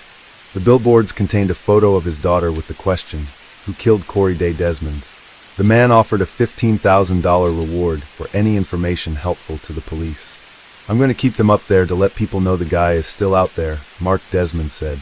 "Maybe it will save somebody." To some extent, this story is similar to the one of Alexandra Kemp. The latter's father, Roger, did everything to find the criminal, and billboards played a crucial role in solving the crime. If you haven't watched this story yet, click on the link at the end of this video. Information about Corey periodically appeared on 50 electronic billboards. Eventually, it brought results. In May 2009, the phone rang at the police station. A woman named Tiffany saw one of the billboards with a photo of Corey. Thanks to this woman, the police were able to solve this case. Tiffany spoke very quietly. The woman was experiencing stress and severe fright. She rambled as if she didn't know where to start. Then she finally focused and said, "Hello, my name is Tiffany. I think my boyfriend, Tony Lopez Perez, killed that bartender girl, Corey Desmond. Please check him. He's behaving strangely, but I'll tell you more when we meet." Tiffany called several times to arrange a meeting with the detective. During their conversation in the park, the woman told him about her suspicions. According to her, on February 14th, she and Tony planned a romantic Valentine's Day dinner. She spent the whole evening preparing for a date. Tiffany took the children to their grandparents, visited a beauty salon, and bought a new red dress. Tony loved it when she wore red clothes. It drove him crazy. The guy was working that day, but had to return home around 11:30 p.m. Tiffany waited for Tony almost all night. The woman tried to contact him, but he did not answer calls and messages. Tony returned home at 4:30 in the morning and, as if nothing had happened, said he was too drunk to go home. He said he fell asleep in his car. Tiffany mentioned that Tony rarely cleaned the interior of his car. However, after a few days, he bought a whole set of cleaning products. He washed the car thoroughly, not letting her help. The guy's behavior seemed strange, but at that moment, she did not attach much importance to it. A few days later, Tony sold his white Dodge for almost nothing and bought another car. He also changed his phone number for no apparent reason. A little later, they had a joint trip to Big Bear Lake. They chatted along the way, and everything seemed normal until Tony suddenly stopped the car on the side of the road. He turned to Tiffany and asked her, "Do you think this dead girl, what was her name, the bartender, was dumped here? I'm almost 100% sure that the police found her body here." Tony Lopez Perez and Tiffany lived together for about 4 years. They had a 6-year-old son together, but they never married. He was a hard-working man and got along well with everyone. He has never had any problems with the law. Perez came from a large family with 8 siblings. His parents grew up in the LA area, and Perez attended high school in Manhattan Beach. Tony's absence on the day of Corey's death, cleaning the car and urgently selling it, a strange trip, and an equally strange comment about where the police found her body, a change of phone number, and odd behavior. Putting all these facts together, Tiffany realized that Tony could be the one who took the life of Corey Desmond. She didn't want to believe it. The investigators decided to talk to Tony and went to his house. To prevent him from suspecting anything, Tiffany agreed to play along with the police, not telling him anything about this conversation. It looked as if they were conducting a routine interview of people to find witnesses in the Corey Desmond case. Tony looked calm, like a person with nothing to hide. He wasn't nervous while answering all the questions. He said he didn't know her, mentioning he had only seen Corey in the newspapers. However, to arrest Tony Lopez Perez for taking the life of Corey, they needed hard evidence. Thus, the police found the new owner of the Dodge that Tony sold shortly after the news of Corey's death. The new owner confirmed that Tony sold him his car for a low price. He allowed the police to check the vehicle for any evidence. Tiffany said Tony cleaned the interior thoroughly before selling his car. However, when the experts applied luminol and used an ultraviolet lamp, it became evident why Tony Lopez Perez got rid of his car. The interior of the car lit up in bright blue. The police asked Tony to come to the police station. They didn't tell him anything about the find, so he wouldn't run away.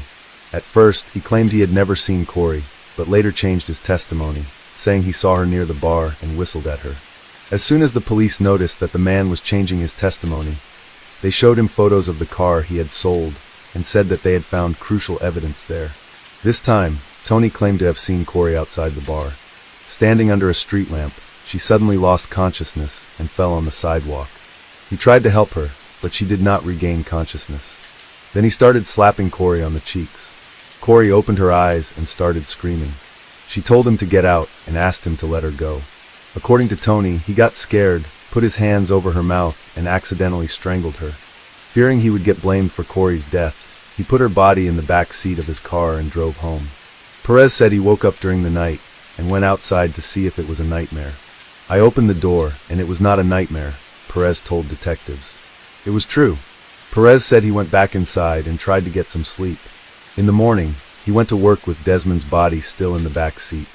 At the end of the working day, he placed her body in 2 garbage bags, took it to a remote area, and left it next to the side of the road. According to Tony's story, what he did to Corey was an accident. He claimed that he was drunk and scared. He accidentally strangled her in a state of panic, but Corey's injuries suggested otherwise. She had severe injuries on the back of her head, bruises on her face and neck, and defense wounds on her hands. Moreover, Corey's pants were down to her knees.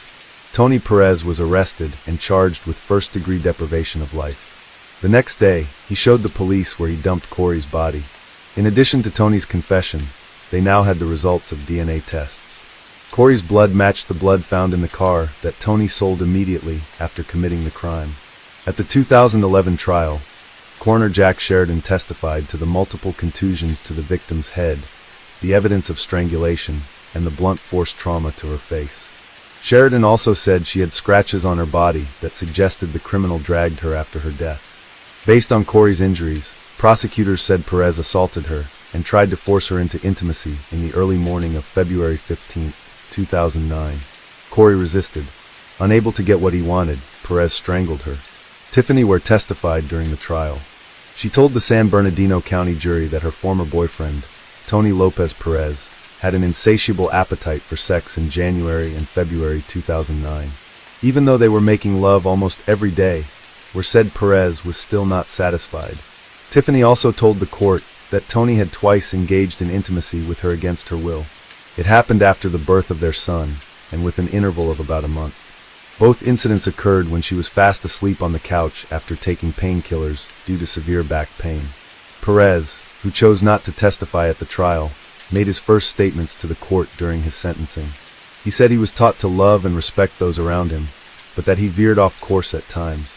I forgot the key lessons I was taught about in life, which make me a man, a father, a loving uncle to many, and a responsible person who supports his family that I so love, Perez said. In the end, I fell short. He generally stuck to the story his attorney Andrew Hennell presented at the trial, that he was scared and didn't mean to hurt Desmond. Hennell argued to a jury of 6 men and 6 women that Perez found her passed out on the sidewalk. He said he tried to calm her down and didn't mean to kill her. I should have thought before acting, Perez said. I should have stepped back and cleared my head. Fear took over. I was so scared, so careless. Corey's father, Mark Desmond, said his daughter had a beautiful future ahead of her before her life was cut short at the age of 28.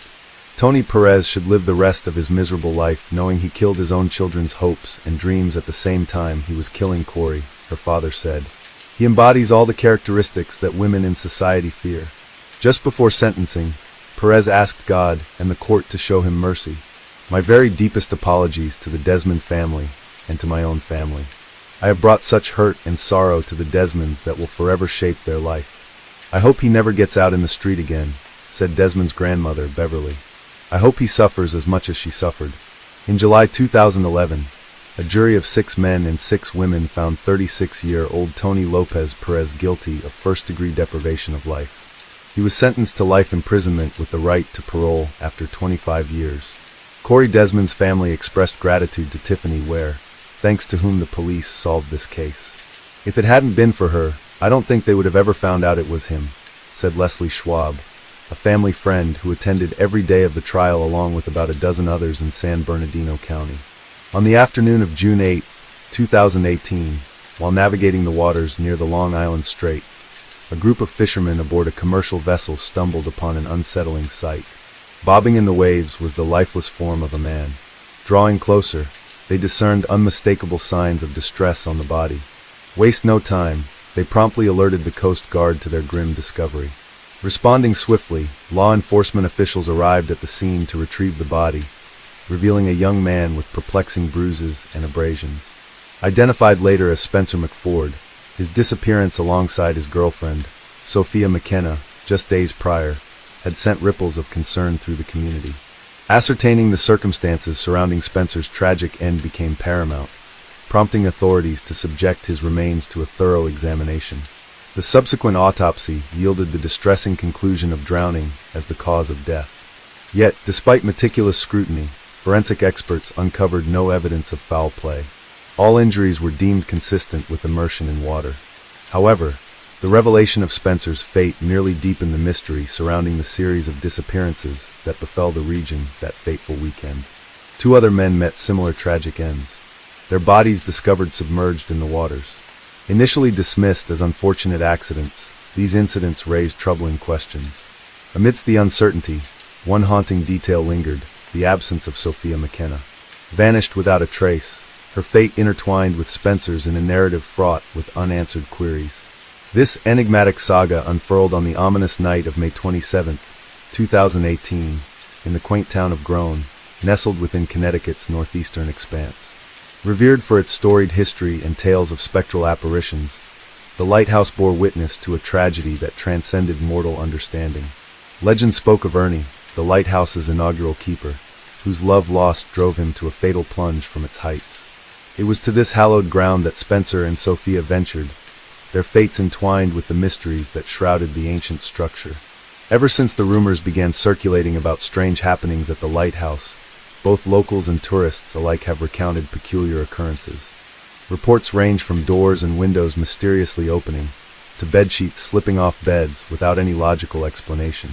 Sailors have recounted tales of radios switching on autonomously, and ships inexplicably becoming unmoored from the shore.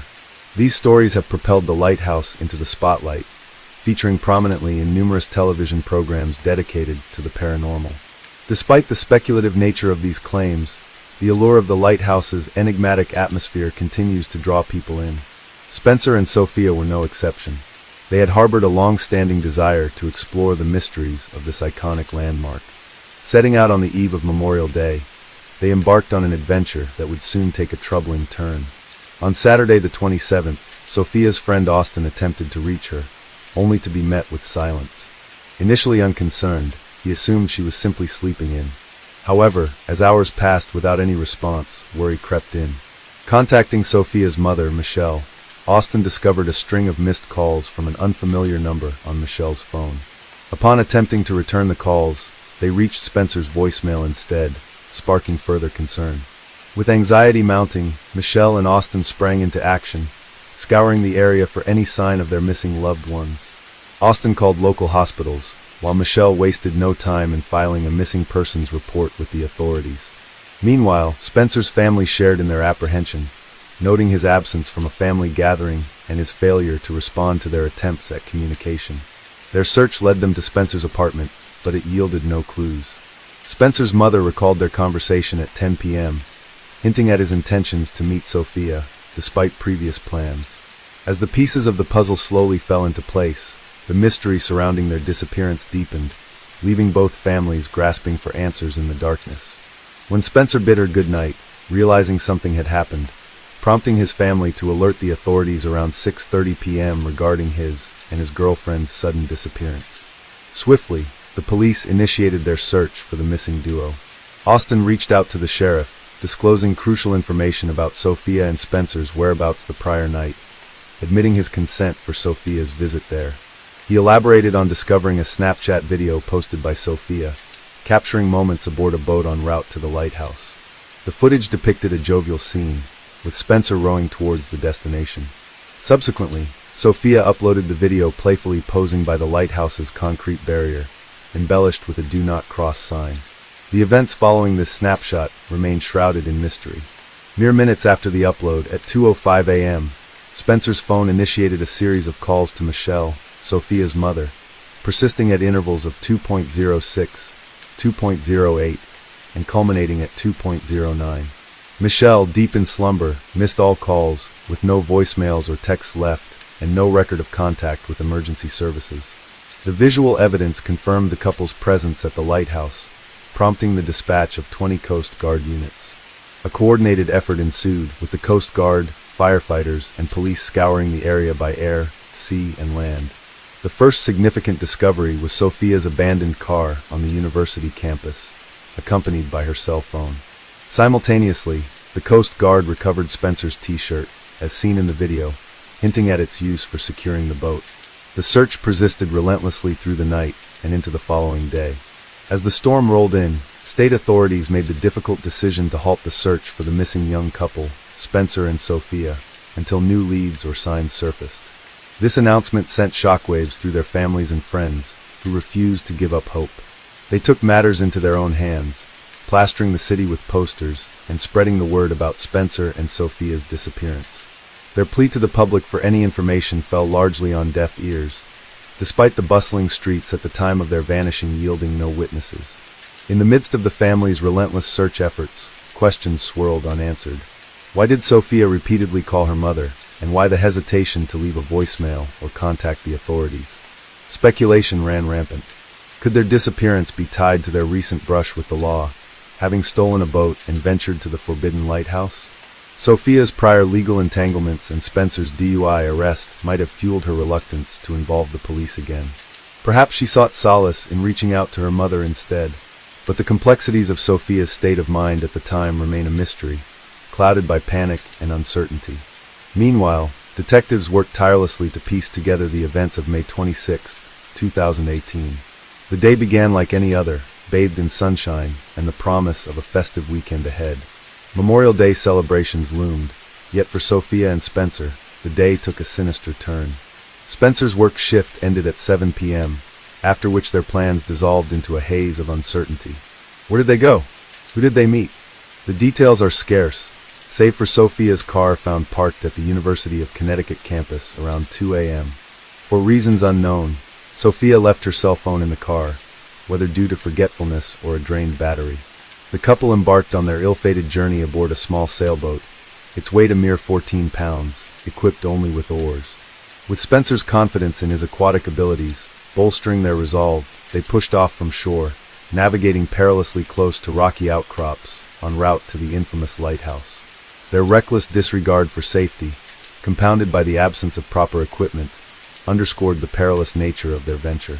Monday evening brought a breakthrough in the search efforts when a police helicopter, scouring the coastline, spotted a white and blue sailboat wedged among the rocks, coated in a film of dust some 12 kilometers west of the lighthouse. While authorities suspected this vessel to be the missing sailboat from the campus, potentially used by Spencer and Sophia, conclusive evidence remained elusive. Fingerprints discovered on the boat offered tantalizing leads, yet their analysis and subsequent findings remained undisclosed to the public, shrouding the investigation in further ambiguity. Moreover, conflicting reports initially labeled the vessel as a kayak, only to later clarify it as a white sailboat adorned with red markings. In their quest for answers, investigators delved into the backgrounds of Sophia McKenna and Spencer Mugford. Born on March 7, 1996, in North Stonington, Connecticut, Sophia, then 21, resided in Groton, Connecticut, USA. Raised alongside her siblings, Justin and Grace, Sophia cherished her familial bonds, exhibiting a nurturing demeanor toward her younger kin. Despite her tumultuous upbringing, marked by her parents' divorce during her formative years, Sophia remained resilient, her vibrant spirit undimmed by adversity. Yet beneath her outward vivacity lay the lingering shadows of past trauma, shaping her life in profound ways. Throughout her high school years, Sophia grappled with a bipolar disorder diagnosis, leading to periods of depression interspersed with manic episodes. These mood swings, marked by intense shifts between euphoria and melancholy, often clouded her judgment and impacted her behavior. Though she diligently sought treatment, including medication and therapy, managing the symptoms proved challenging. Despite her efforts, there was no definitive cure for bipolar disorder, posing ongoing hurdles for Sophia and her family. The illness significantly disrupted her daily life, manifesting in unpredictable behavior and tumultuous relationships with those around her. In 2015, Sophia crossed paths with Austin, a vibrant individual whose charm captivated her instantly. Their ensuing 3-year relationship, however, proved tumultuous for Sophia and her mother, Michelle. Austin's volatile nature, fueled by his use of anabolic steroids, frequently led to heated arguments and even physical altercations, often initiated by Sophia due to her mental health struggles. Despite discovering Austin's infidelity and ending the relationship, Sophia continued to engage with him sporadically. Despite the challenges she faced, Sophia endeavored to forge ahead. Briefly delving into modeling for a local company provided a financial boost for her education. Eventually, she graduated as a massage therapist and secured a position at the Red Door, an upscale spa within a luxurious hotel. It was there that she met Spencer Mugford, her 20-year-old colleague. Spencer, hailing from Florida, shared Sophia's passion for the sea and boasted a promising future. Despite their mutual interests and undeniable connection, their relationship faced opposition from their respective families due to the frequent turmoil surrounding them. Michelle, Sophia's mother, expressed deep concern for Sophia's well-being due to her frequent meetings with Austin and their regular alcohol consumption, which had become almost daily. Despite Sophia and Spencer deciding to remain friends after their relationship ended, the exact reason remains unclear, though Sophia may have rekindled things with Austin. Despite this, Sophia and Spencer continued spending a lot of time together, both at work and outside, including their last day together.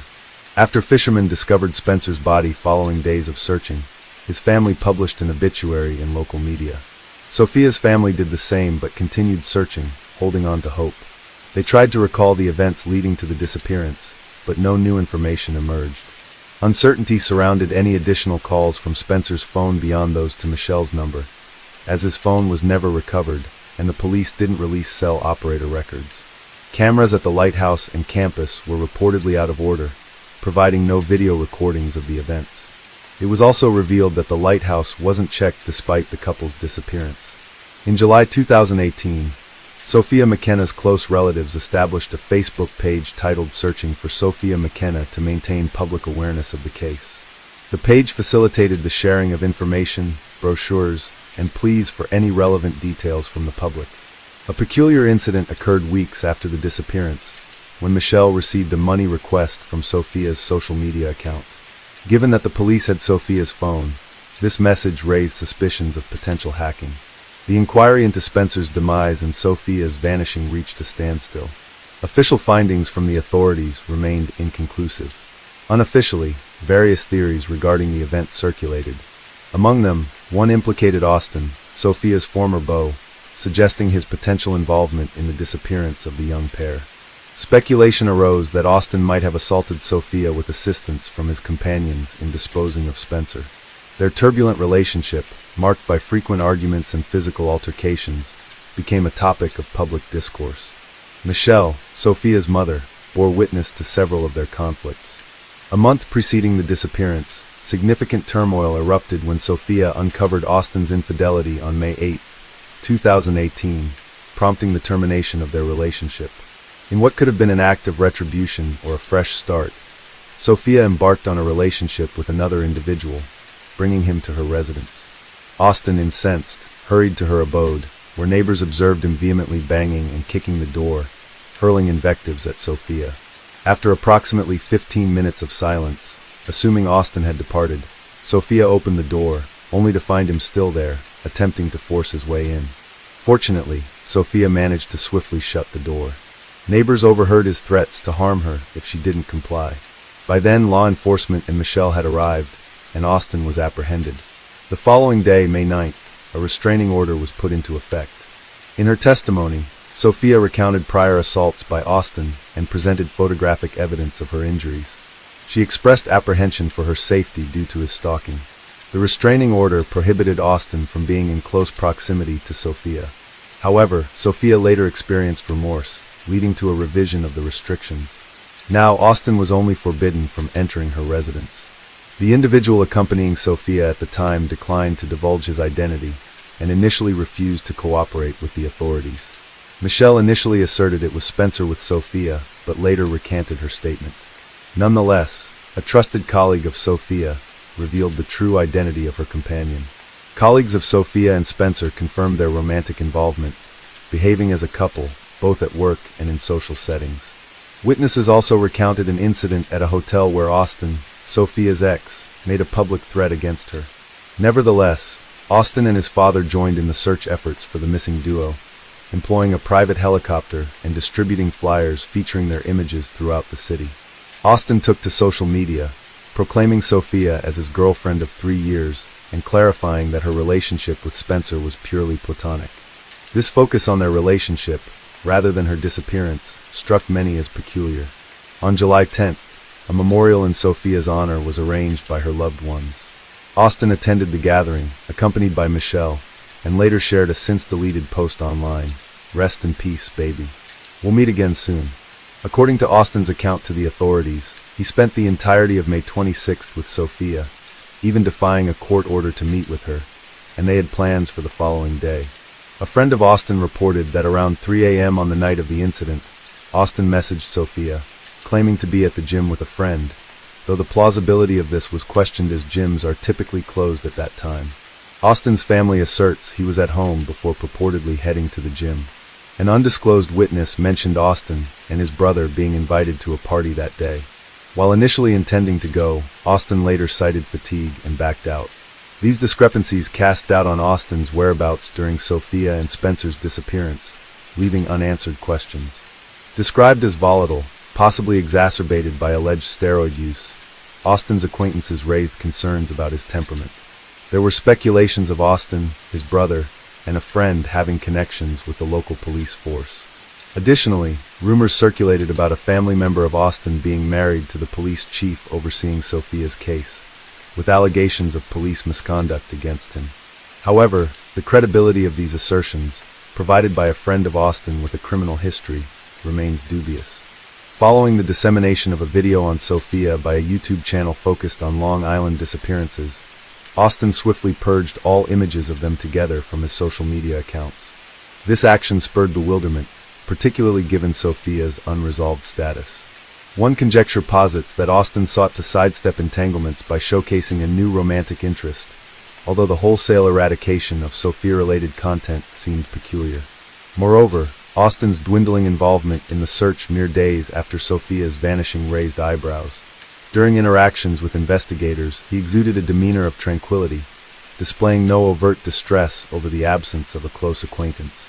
However, such behavior alone does not warrant accusations against Austin, as individuals vary in their responses to stress. One line of thought proposes that Sophia met with foul play to prevent her testimony in a domestic violence case involving Austin. Her absence of testimony ultimately led to the dismissal of the case, mirroring events from the summer of 2018. Notably, Austin is not formally implicated in this speculation. It remains conjectural while the investigation persists. An alternative narrative contemplates the possibility that Sophia and Spencer encountered perilous individuals at the lighthouse. Despite the bustling holiday crowd, witnesses either failed to recall their presence or deemed the information insignificant, resulting in no police reports. Sophia's mother speculated about abduction or human trafficking, though no evidence or ransom demands substantiate these notions. Law enforcement also entertained the scenario of an accident stemming from reckless choices.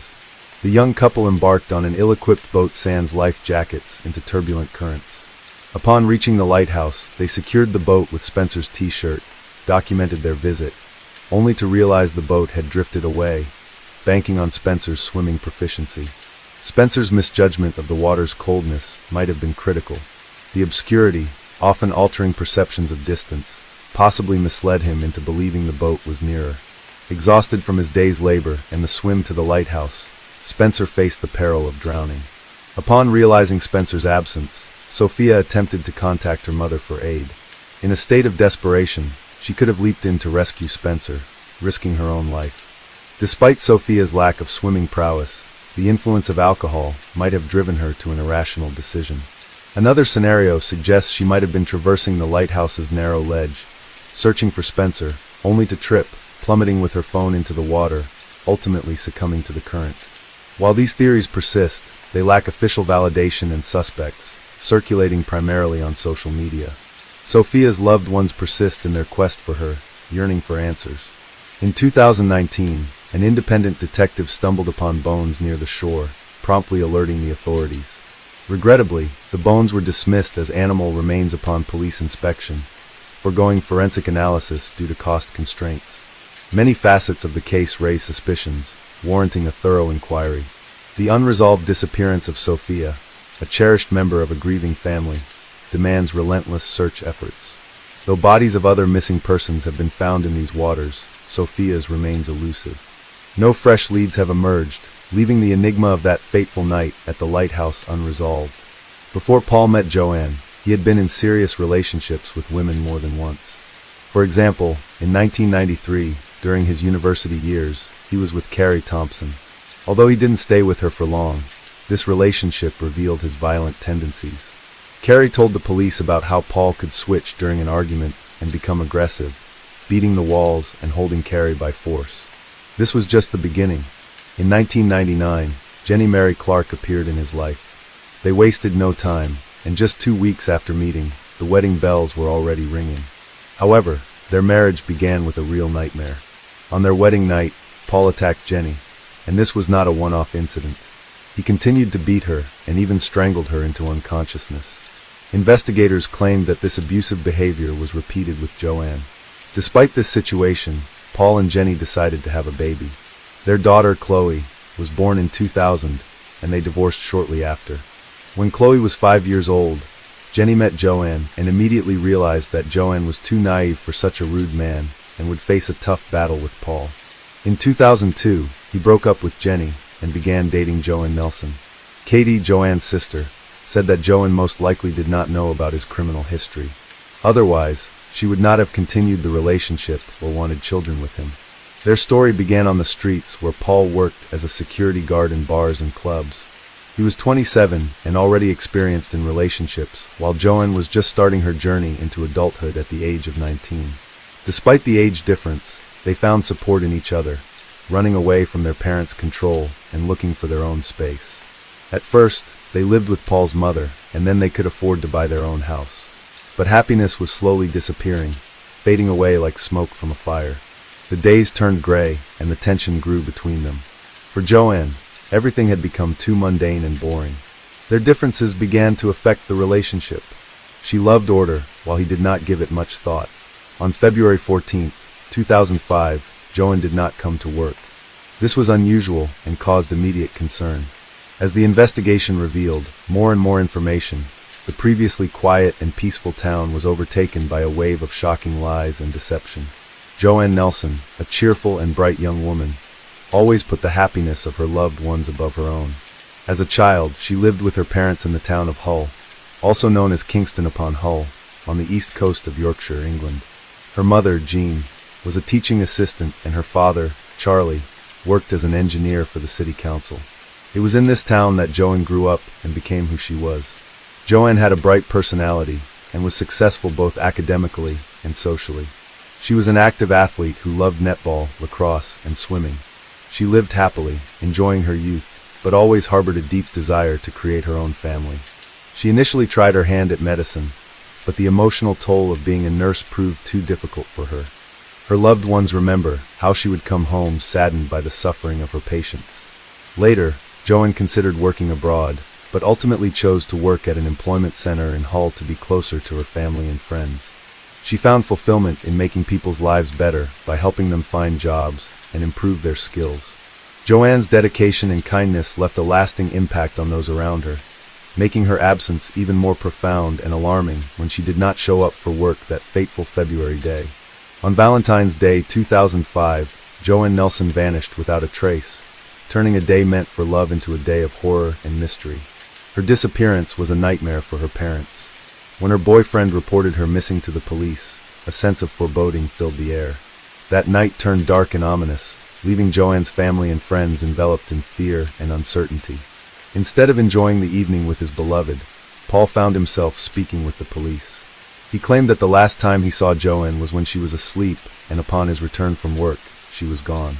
It was as if she had vanished into thin air, leaving only shadows of fear and hope behind. At 22 years old, Joanne's sudden disappearance caused great distress among her loved ones. The situation became even more perplexing when she missed significant events, such as her best friend's father's funeral and her sister Katie's 19th birthday. The police swiftly launched a large-scale search operation involving numerous law enforcement officers, military personnel, and volunteers. Joanne's father was vocal about his suspicions regarding Paul, questioning how he could be involved in the disappearance of such a responsible young woman. Katie, although aware of her father's concerns, found it hard to believe that Paul had any role in Joanne's vanishing. The family's worry and confusion only deepened as days turned into weeks without any sign of Joanne. Paul threw himself into the search efforts, collaborating with volunteers, concerned relatives, and friends. Despite lacking family consent, he granted multiple interviews to the press, keen to aid in the search. When questioned by a reporter over the phone, Paul vehemently denied any wrongdoing in Joanne's disappearance. He adamantly professed his love for her, asserting that he could never harm her. However, discrepancies emerged between his spoken words and his facial expressions. Expert Cliff Lansley scrutinized Paul's demeanor during a televised interview, identifying peculiarities. Notably, Paul failed to close his eyes while discussing Joanne, an anomaly for someone grappling with grief. Moreover, he displayed no signs of tears, raising suspicions. Further scrutiny came from Ray Higgins, the head of the investigation team at Humberside Police. Higgins reported observing nail marks on the back of Paul's hand, leading authorities to consider his potential involvement in Joanne's disappearance or death. Eventually, Paul's mother, unable to bear the emotional turmoil any longer, divulged crucial information about Paul's actions to the authorities, potentially shedding light on Joanne's fate. Upon learning of the accusations, Paul didn't attempt to refute his culpability. Just 6 days after Joanne's disappearance, he found himself in police custody. During a grueling interrogation, the truth emerged. On that fateful Valentine's Day in 2005, Paul committed the unthinkable act of ending Joanne's life in their own home. Paul recounted a tumultuous argument that escalated to irreparable heights. Joanne's constant criticism, particularly regarding household chores, served as the catalyst. According to Paul, Joanne's request for help with the washing machine triggered his anger and shame at his perceived inadequacy. Matters worsened when Joanne declared her intention to leave him and demanded the sale of their home for €110,000, further fueling Paul's rage. In a fit of fury, Paul confessed to the police, admitting to strangling Joanne with his bare hands. Subsequently, he displayed chilling composure as he meticulously orchestrated the aftermath, intending to conceal his heinous deed. He craftily devised a plan, seeking to fabricate Joanne's sudden disappearance. With calculated precision, Paul proceeded to carry out his scheme. He engaged in casual interactions with neighbors and discussed banal topics, like acquiring a pet, all while concealing the darkness within him. Surveillance footage captured his unnervingly composed demeanor as he purchased supplies, a testament to his disturbingly calm facade. Armed with garbage bags, rubber gloves, and disinfectant spray, Paul executed his plan methodically. He bound Joanne's limbs, encased her in bags, and sealed them with duct tape. Then, without hesitation, he transported her lifeless body to her vehicle, his audacity matched only by the magnitude of his crime. The audacious act unfolded in broad daylight, revealing Paul's cunning and deceitful nature. With chilling composure, he concealed his heinous deed from unsuspecting onlookers, demonstrating his ability to manipulate those around him effortlessly. After concealing Joanne's lifeless body in her own vehicle, Paul embarked on a calculated journey. Driving approximately 75 miles to the remote Bradbury woodland near Winteringham in North Yorkshire, Paul carefully orchestrated each step. With meticulous precision, he carried Joanne's body through the dense forest, seeking a secluded burial site among the towering pines. Utilizing twigs to obscure the makeshift grave, Paul buried what he perceived as the love of his life. Returning to the victim's car, Paul resumed his facade of normalcy, showing no remorse or acknowledgement of his monstrous actions. He even fabricated a fake phone conversation with Joanne to divert suspicion, further highlighting his cold-blooded demeanor. Despite his attempts to deceive, Paul's consistent actions betrayed an alarming level of planning and premeditation. In the subsequent investigation, Paul's memory conveniently faltered regarding the exact location of Joanne's burial site. Detectives, led by the tenacious Ray Higgins, embarked on a painstaking 6-week search across 3 counties. Finally, on March 24th, after 39 days of agonizing uncertainty, the grim truth came to light. In a solemn operation led by Detective Phil Gadd, Joanne's remains were discovered in Bransby near York. Trembling with nerves, the search party followed Paul's descriptions until they stumbled upon the telltale signs, a garbage bag concealed beneath branches. Within it lay the heartbreaking evidence, Joanne's body, wrapped in plastic, a tragic confirmation of the family's worst fears. March 24th marked the end of a harrowing ordeal for Joanne's family, bringing closure to their anguished search while cementing the grim reality they had dreaded all along. Paul's facade of strength hid a dark history of sexual violence against women. A chilling truth kept hidden from Joanne's family and the public until the trial. During his time working as a security guard at the club, he ominously referred to himself as a psychopath, sending shivers down the spines of those who knew him. Witnesses familiar with Paul from the gym recounted instances where he instigated fights in clubs and bars, painting a disturbing picture of his character. As the trial unfolded, more unsettling details emerged. It was revealed that Paul had been experimenting with steroids in a misguided attempt to sculpt his physique into that of a bodybuilder. His friends disclosed that he had battled alcoholism in the past, and his violent outbursts were likely exacerbated by his steroid use. Paul's educational background provided little insight into the darkness lurking beneath his seemingly ordinary facade. He attended Sydney Smith School before enrolling at Howe College, where he successfully completed a program in constructional engineering. Despite his academic achievements, Paul's journey took a sinister turn when he pursued a degree in horticulture at Bishop Burton College, completing it at the tender age of 17. These revelations painted a chilling portrait of a man whose outward appearance belied the deep-seated demons lurking within. Paul's transformation from a seemingly ordinary student to a perpetrator of unspeakable violence left Joanne's family and the community reeling, grappling with the horrifying reality of the darkness that dwelled within him. Paul's journey through life took him from Saudi Arabia to Somerton Road, where he worked diligently in various industries alongside his father, Peter Dyson. Together, they navigated the maintenance industry, honed their gardening skills, and delved into the intricacies of machining. Paul's employment history painted a picture of a young man eager to carve out his path in the world of work.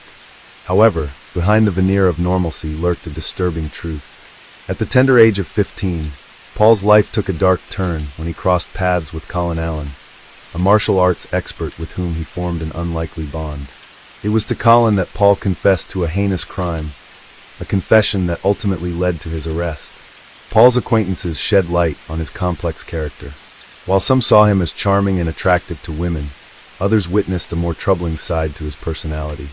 He often leveraged his position as a security guard to forge connections with women from higher social echelons, revealing a distorted perception of himself and his interactions. Colleagues and relatives offered contrasting portraits of Paul, depicting him as both outspoken and boastful about his athletic prowess, yet also capable of making disturbing statements.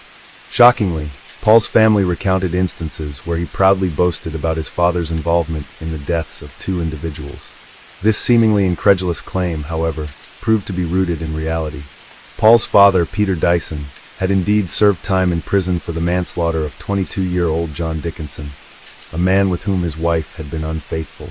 The tragic events of 1967 cast a shadow over Paul's upbringing, exposing him to the grim realities of life and death at a young age.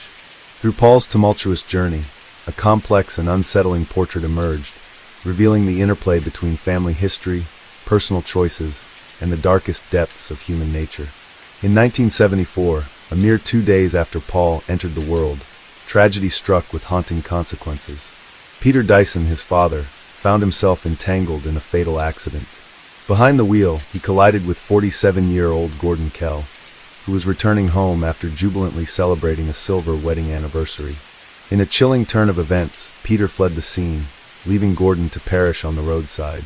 Despite the gravity of the situation, Paul idolized his father, viewing him through a lens of admiration and heroism.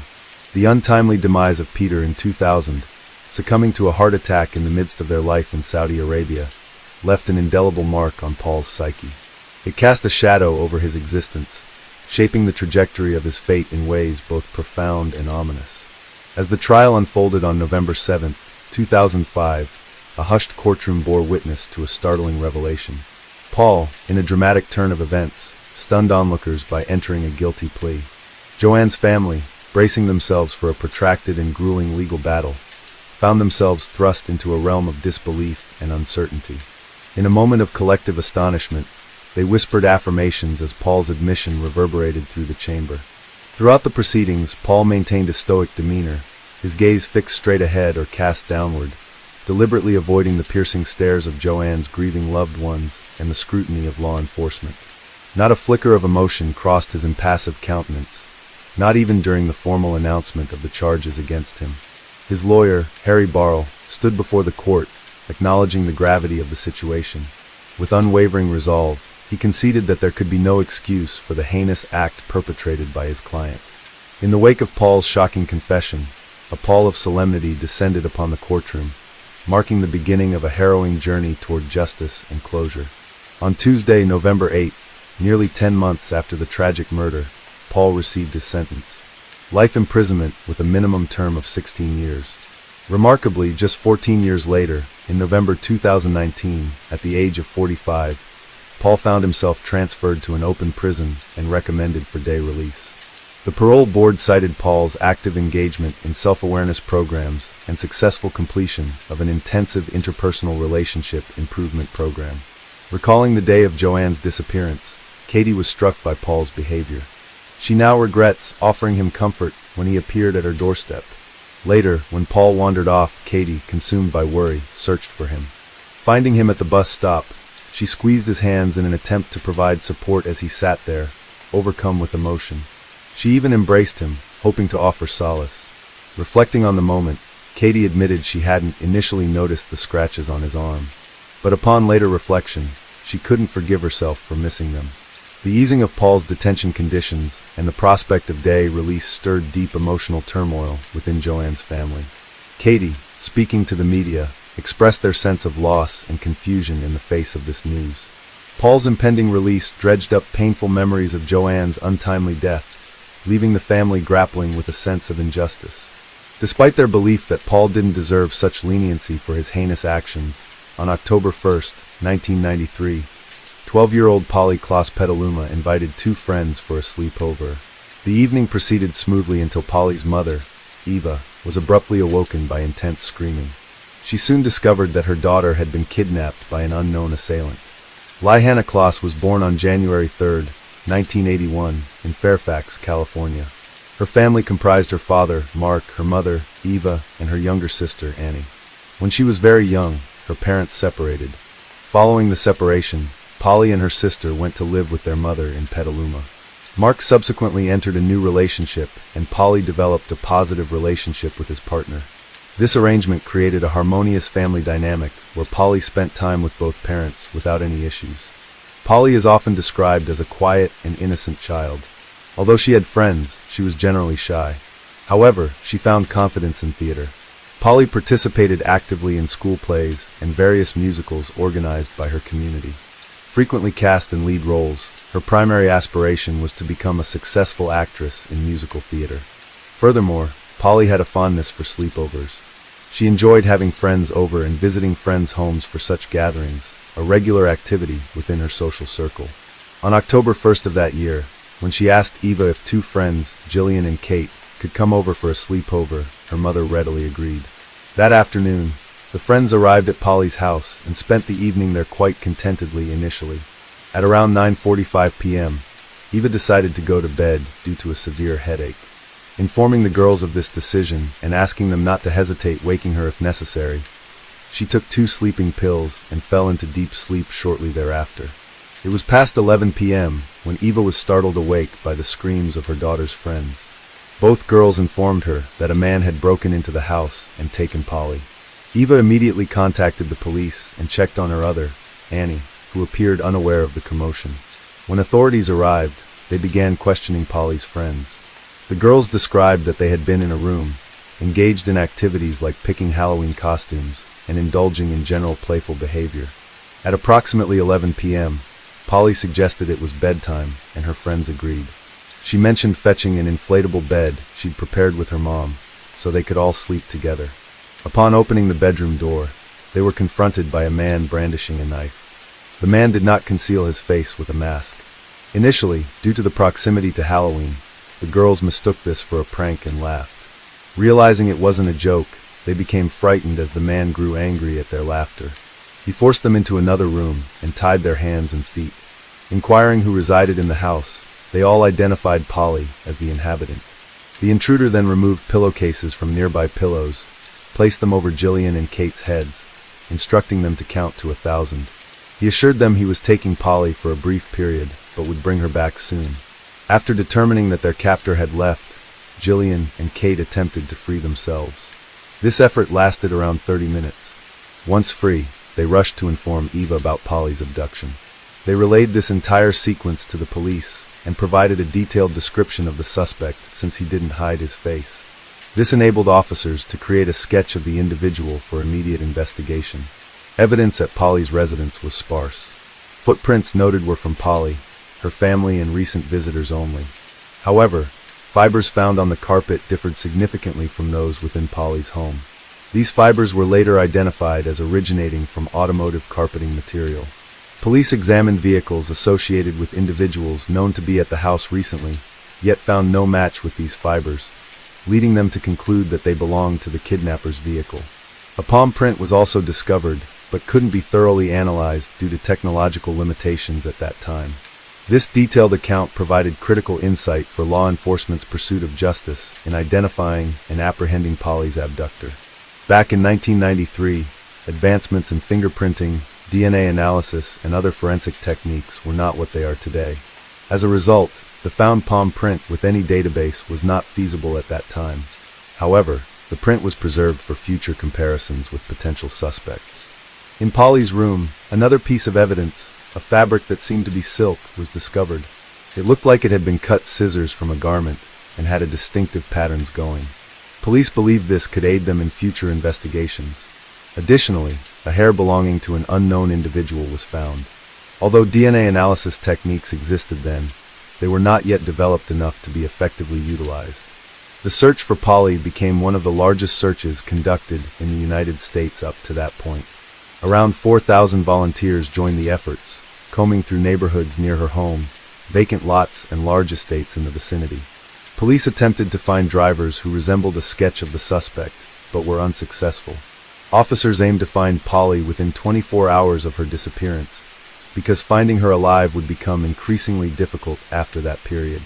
The FBI was involved to assist with the investigation, launching their efforts to locate her as quickly as possible. Despite their best efforts, days went by, and hope of finding Polly alive started to wane. Police questioned neighbors about any unusual activity on the night Polly was abducted. Several neighbors reported seeing an odd man wandering around the area, but they did not suspect he would kidnap someone from a neighbor's house, and thus did not alert emergency services. When police shared a sketch, based on descriptions from Polly's friends with these neighbors, they all confirmed having seen the man. Officers also spoke with all the teachers and staff at Polly's school.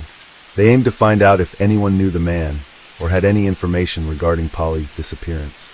Alas, no one had any knowledge, and everyone had an alibi for the relevant time period. None of the school staff matched either the sketch or the description provided. The police even compared fibers found in Polly's house with car mats from teachers' and staff members' cars, but none were a match. As days turned into weeks, the desperation of Polly's family, authorities, and the public increased. There was a growing fear that the man who kidnapped Polly posed a significant threat to society. This added more pressure on the police to resolve the case swiftly. A reward of $200,000 was offered for information leading to Polly's whereabouts, sponsored by actress Winona Ryder, who held a press conference urging for Polly's safe return. The Polly Klaas case had another peculiarity. In 1993, internet use wasn't widespread nor utilized by law enforcement for search operations or information dissemination. However, 3 California residents took it upon themselves to leverage this new technology for the search effort. They posted pictures of Polly, sketches of her kidnapper, and reward details online. Their efforts eventually reached an estimated 25 million people in the U.S. via various internet forums and communication channels. While the FBI hoped this would be pivotal in their investigation, it didn't yield significant leads.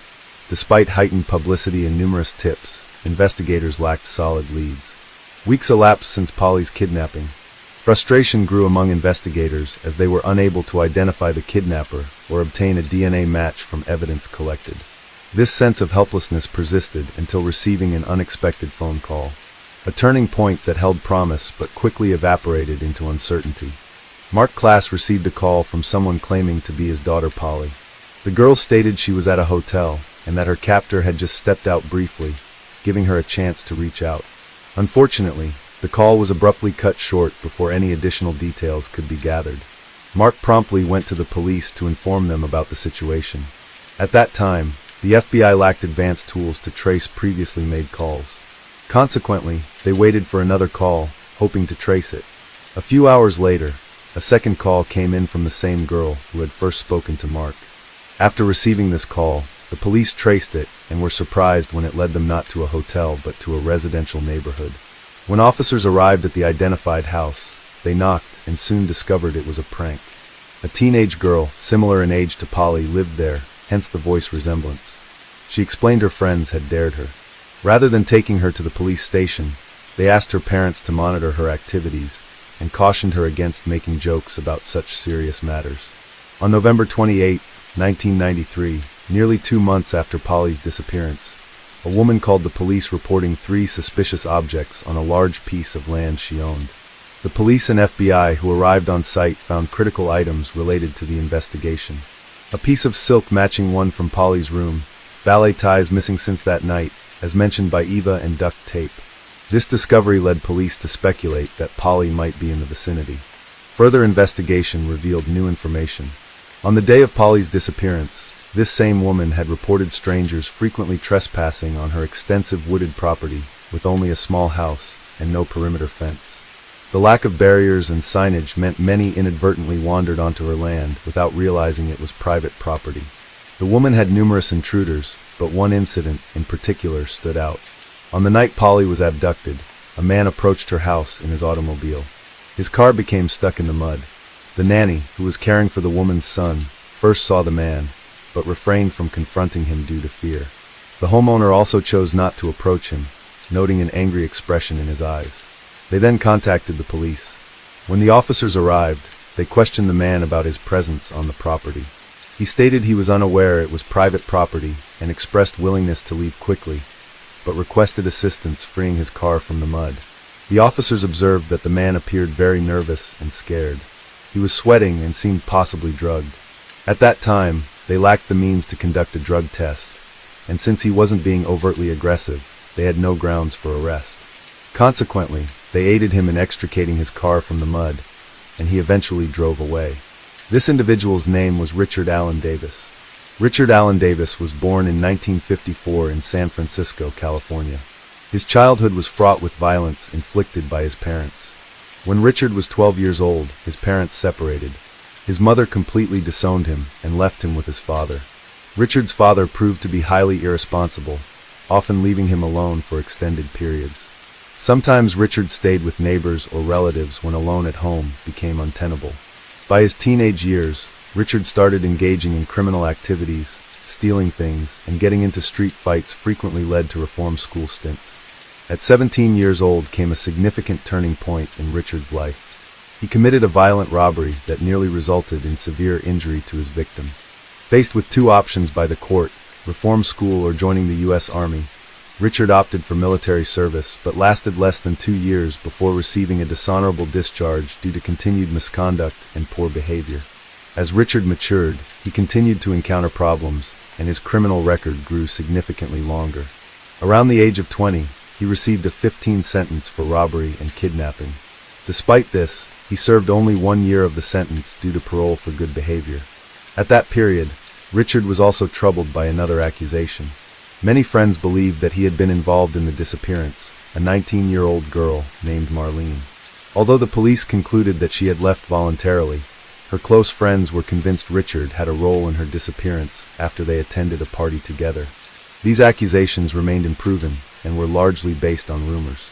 When Polly disappeared, Richard was on probation and did not have a specific address. In response, the police issued a special bulletin exclusively for officers, urging them to exercise extreme caution. They withheld information from the media to prevent Richard from potentially fleeing California or even leaving the country. Ultimately, on November 13, 1993, Richard was arrested while driving under the influence of alcohol, following a routine traffic stop by an officer. He failed a breathalyzer test. Upon inspection of his identity and photograph, the officer quickly realized that this was the individual linked to the Polly Glass kidnapping case. Proceeding with care, the officer informed Richard that he was being arrested for violating his probation due to drunk driving. Without resistance, Richard agreed and was taken into custody. Once at the police station, officers read him his rights and disclosed that he was actually being detained for polyglass kidnapping. During an extensive interrogation session, Richard eventually admitted to abducting Polly. The police speculated that his confession might have been made under duress.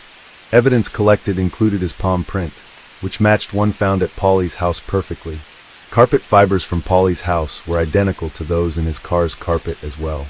Polly's friends were brought in for questioning at the police station, where they unequivocally identified Richard as her abductor, stripling closure to their distressful ordeal. Another piece of silk, identical to the one found in the girl's room, was also discovered in his car and on the property of the woman who had contacted the police. Everything was against him, so he finally decided to confess. He mentioned that he had been using illegal substances with friends that day and was not feeling well. He made the decision to break into a house in a certain neighborhood to commit a burglary. Richard drove around for some time before arriving in Polly's neighborhood. He noticed an open window in a house and decided to climb in. According to him, he did not plan anything, never saw Polly, never saw her family, nor followed them. Once inside the house, he looked for valuables but found few items of interest. Just as he was about to leave, Polly opened the bedroom door and saw him. Richard observed that Polly appeared very frightened, so he ultimately decided to take her with him. He stated that he put Polly in his car, began driving, and after a while stopped at a vacant lot. There, he violated Polly. Following this incident, he resumed driving. When the woman and babysitter saw Richard on private property, Polly was still in the back seat of his car. When police officers helped him pull his vehicle out of the mud, Polly was still alive. This caused much frustration among law enforcement personnel who believed her life could have been saved. Afterwards, Richard said he drove down the highway where he strangled Polly, dug a grave, and left her body there. On December 4, 1993, Richard informed police about the precise location of the grave where they began their search efforts. 2 months and 3 days after her kidnapping, Polly Klaas's body was located on the side of a highway in a grave dug by Richard himself. Forensic examination revealed little additional information. It confirmed that strangulation was indeed the cause of death. As stated by Richard, further details could not be determined with precision. However, it is understood that her death occurred roughly around the time she disappeared. Given all the evidence, the man was put on trial for kidnapping, murder, and rape of Polly Klaas. During the trial, Richard had a chance to speak. He not only apologized to the family, but also made a serious accusation against Polly's father, claiming he abused her. Richard stated that she said to him, "Don't do to me what my father does to me." This caused Polly's father to yell and almost stand up to hit him, though he was restrained by others. The defendant's words shocked everyone present, not just because of his accusation and lack of genuine apology, but also because no one believed Polly's father had done such things. Although it wasn't proven, Polly's former partner even defended him. On June 18, 1996, Richard was found guilty of Polly Klaas kidnapping and murder. In August of that year, he received a death sentence. He attempted to challenge this sentence but failed. Then in 2006, after overdosing on pills in his cell, he was found unconscious but revived and sent back to prison. In 2009, his lawyer tried appealing his conviction to the Supreme Court, but was unsuccessful. The Supreme Court confirmed that he should be executed. Richard's attorney mentioned plans for further appeals. As a result of these continued appeals, Richard has remained on death row for several years without being executed. There is hope that once all appeals are exhausted within the next few years, the execution will proceed as planned. Amy Widener faced a significant life change when she became a mother at only giving birth to a daughter. This development was notably challenging for her mother, Gloria Widner. Despite the difficulties, Gloria steadfastly supported her daughter. Little did Gloria know that the complexity of handling her daughter's early pregnancy would soon be eclipsed by an even more distressing event affecting their family just 2 years later. Born in 1973, Amy Widener was part of a large family that included her older brother, John Paul, who was 1 year older than Amy, and 2 younger sisters, Nee and Cassie, who were 1 and 4 years younger respectively. Their mother, Gloria Widener, single-handedly raised the children following a long-ago divorce from their father, who played no role in their upbringing. The family of 5 resided in Indianapolis, where Amy was her mother's primary aide, handling cooking, cleaning, and caring for her sisters. Amy harbored dreams of becoming a teacher. She was known for her bright and cheerful demeanor, as well as an engaging smile.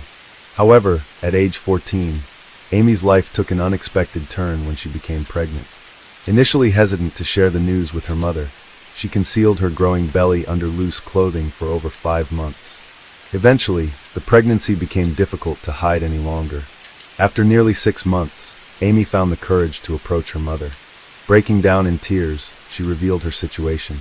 "Mom, I don't want you to hate me," she tearfully confided.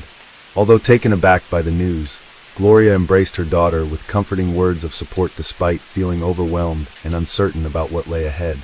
"I was stunned. I just couldn't believe it," Gloria recounted later. "I thought it was the worst thing that could happen in my life." She added, unaware of even more heart-wrenching events that were yet to unfold. Amy Widener's baby was fathered by Tony Abba, 20, who was a friend of her elder brother. Their relationship had been a well-kept secret. None of their family members were aware of their intimacy until Amy's pregnancy came to light. Gloria, Amy's mother, swiftly intervened. She prohibited any further contact between Amy and Tony. She insisted that Amy cut ties completely with the father of her unborn child, laying down strict conditions for her daughter's future interactions. On October 25, 1987, Amy Widener embraced motherhood by welcoming her daughter, Emily, into the world. Remarkably, just 6 days after giving birth, Amy resumed her education. Now she juggled the responsibilities of being a new mother. Gloria Widener, recognizing the importance of education for her daughter's future, provided unwavering support to Amy. She often cared for Emily to facilitate Amy's schooling. Gloria also acknowledged Amy's need for a typical teenage life and allowed her time with friends. Amy's dedication to her studies never waned, even amidst the demands of motherhood. She continued to excel academically, earning praise from her teachers for her diligence and hard work. The Widener family adapted to the new addition by sharing the responsibilities of caring for Emily. Life seemed to be realigning on a positive path as years passed. Amy successfully navigated her challenges. However, just as they found their footing, a sudden turn of events altered everything. On November 13, 1989, 16-year-old Amy awoke with a severe sore throat and decided to stay home from school with her 2-year-old daughter, Emily. When Gloria offered to take Emily to the nanny's house, Amy opted to keep her daughter with her. After the family shared breakfast, they dispersed for the day. Gloria headed to work, and Amy's siblings went off to school, leaving Amy and Emily at home alone. Concerned after no answer from multiple calls made at 9:30 a.m., and again hours later, Gloria asked a neighbor to check in on them. The neighbor's report of an unresponsive and unusually quiet house worried Gloria, so she left work and rushed home. Upon arrival, she found Emily sitting on the stairs. Receiving no answer to her calls for rest, Amy prompted her venture upstairs. The scene in Amy's bedroom was tragic and shocking, a moment etched forever in memory. Amy lay lifeless and unclad on her bed, surrounded by a significant amount of blood. In a state of emergency, Gloria immediately dialed 911. Upon arrival, the police commenced a meticulous examination of the Widener residence. The scene initially suggested an attempted burglary as stereo equipment and a graphic equalizer belonging to Amy's older brother, John, were missing. Also gone from Amy's room was a simple glass jar piggy bank containing around $50 saved for school. There were no signs of forced entry. The perpetrator might have entered through an unlocked back door, or possibly the front door, opened by Amy herself. Crucial evidence was found in Amy's room. There was bloody palm print on the bed linen and wall, along with several strands of body and head hair, presumably from the assailant. The medical examiner concluded that Amy Widener sustained a blow to the head with a sharp object. She was sexually assaulted and ultimately strangled. It's deeply unsettling that Emily, Amy's 2-year-old daughter, could have witnessed these harrowing events. Fortuitously, she was found unharmed. Recognizing any information Emily might provide as potentially valuable, police made efforts to communicate with her, despite her young age of just over 2 years. They used finger puppets to create a more child-friendly environment and gently probed for details she could recall. During this interaction, Emily, energetically moving around, mentioned only that her mother seemed very angry that day.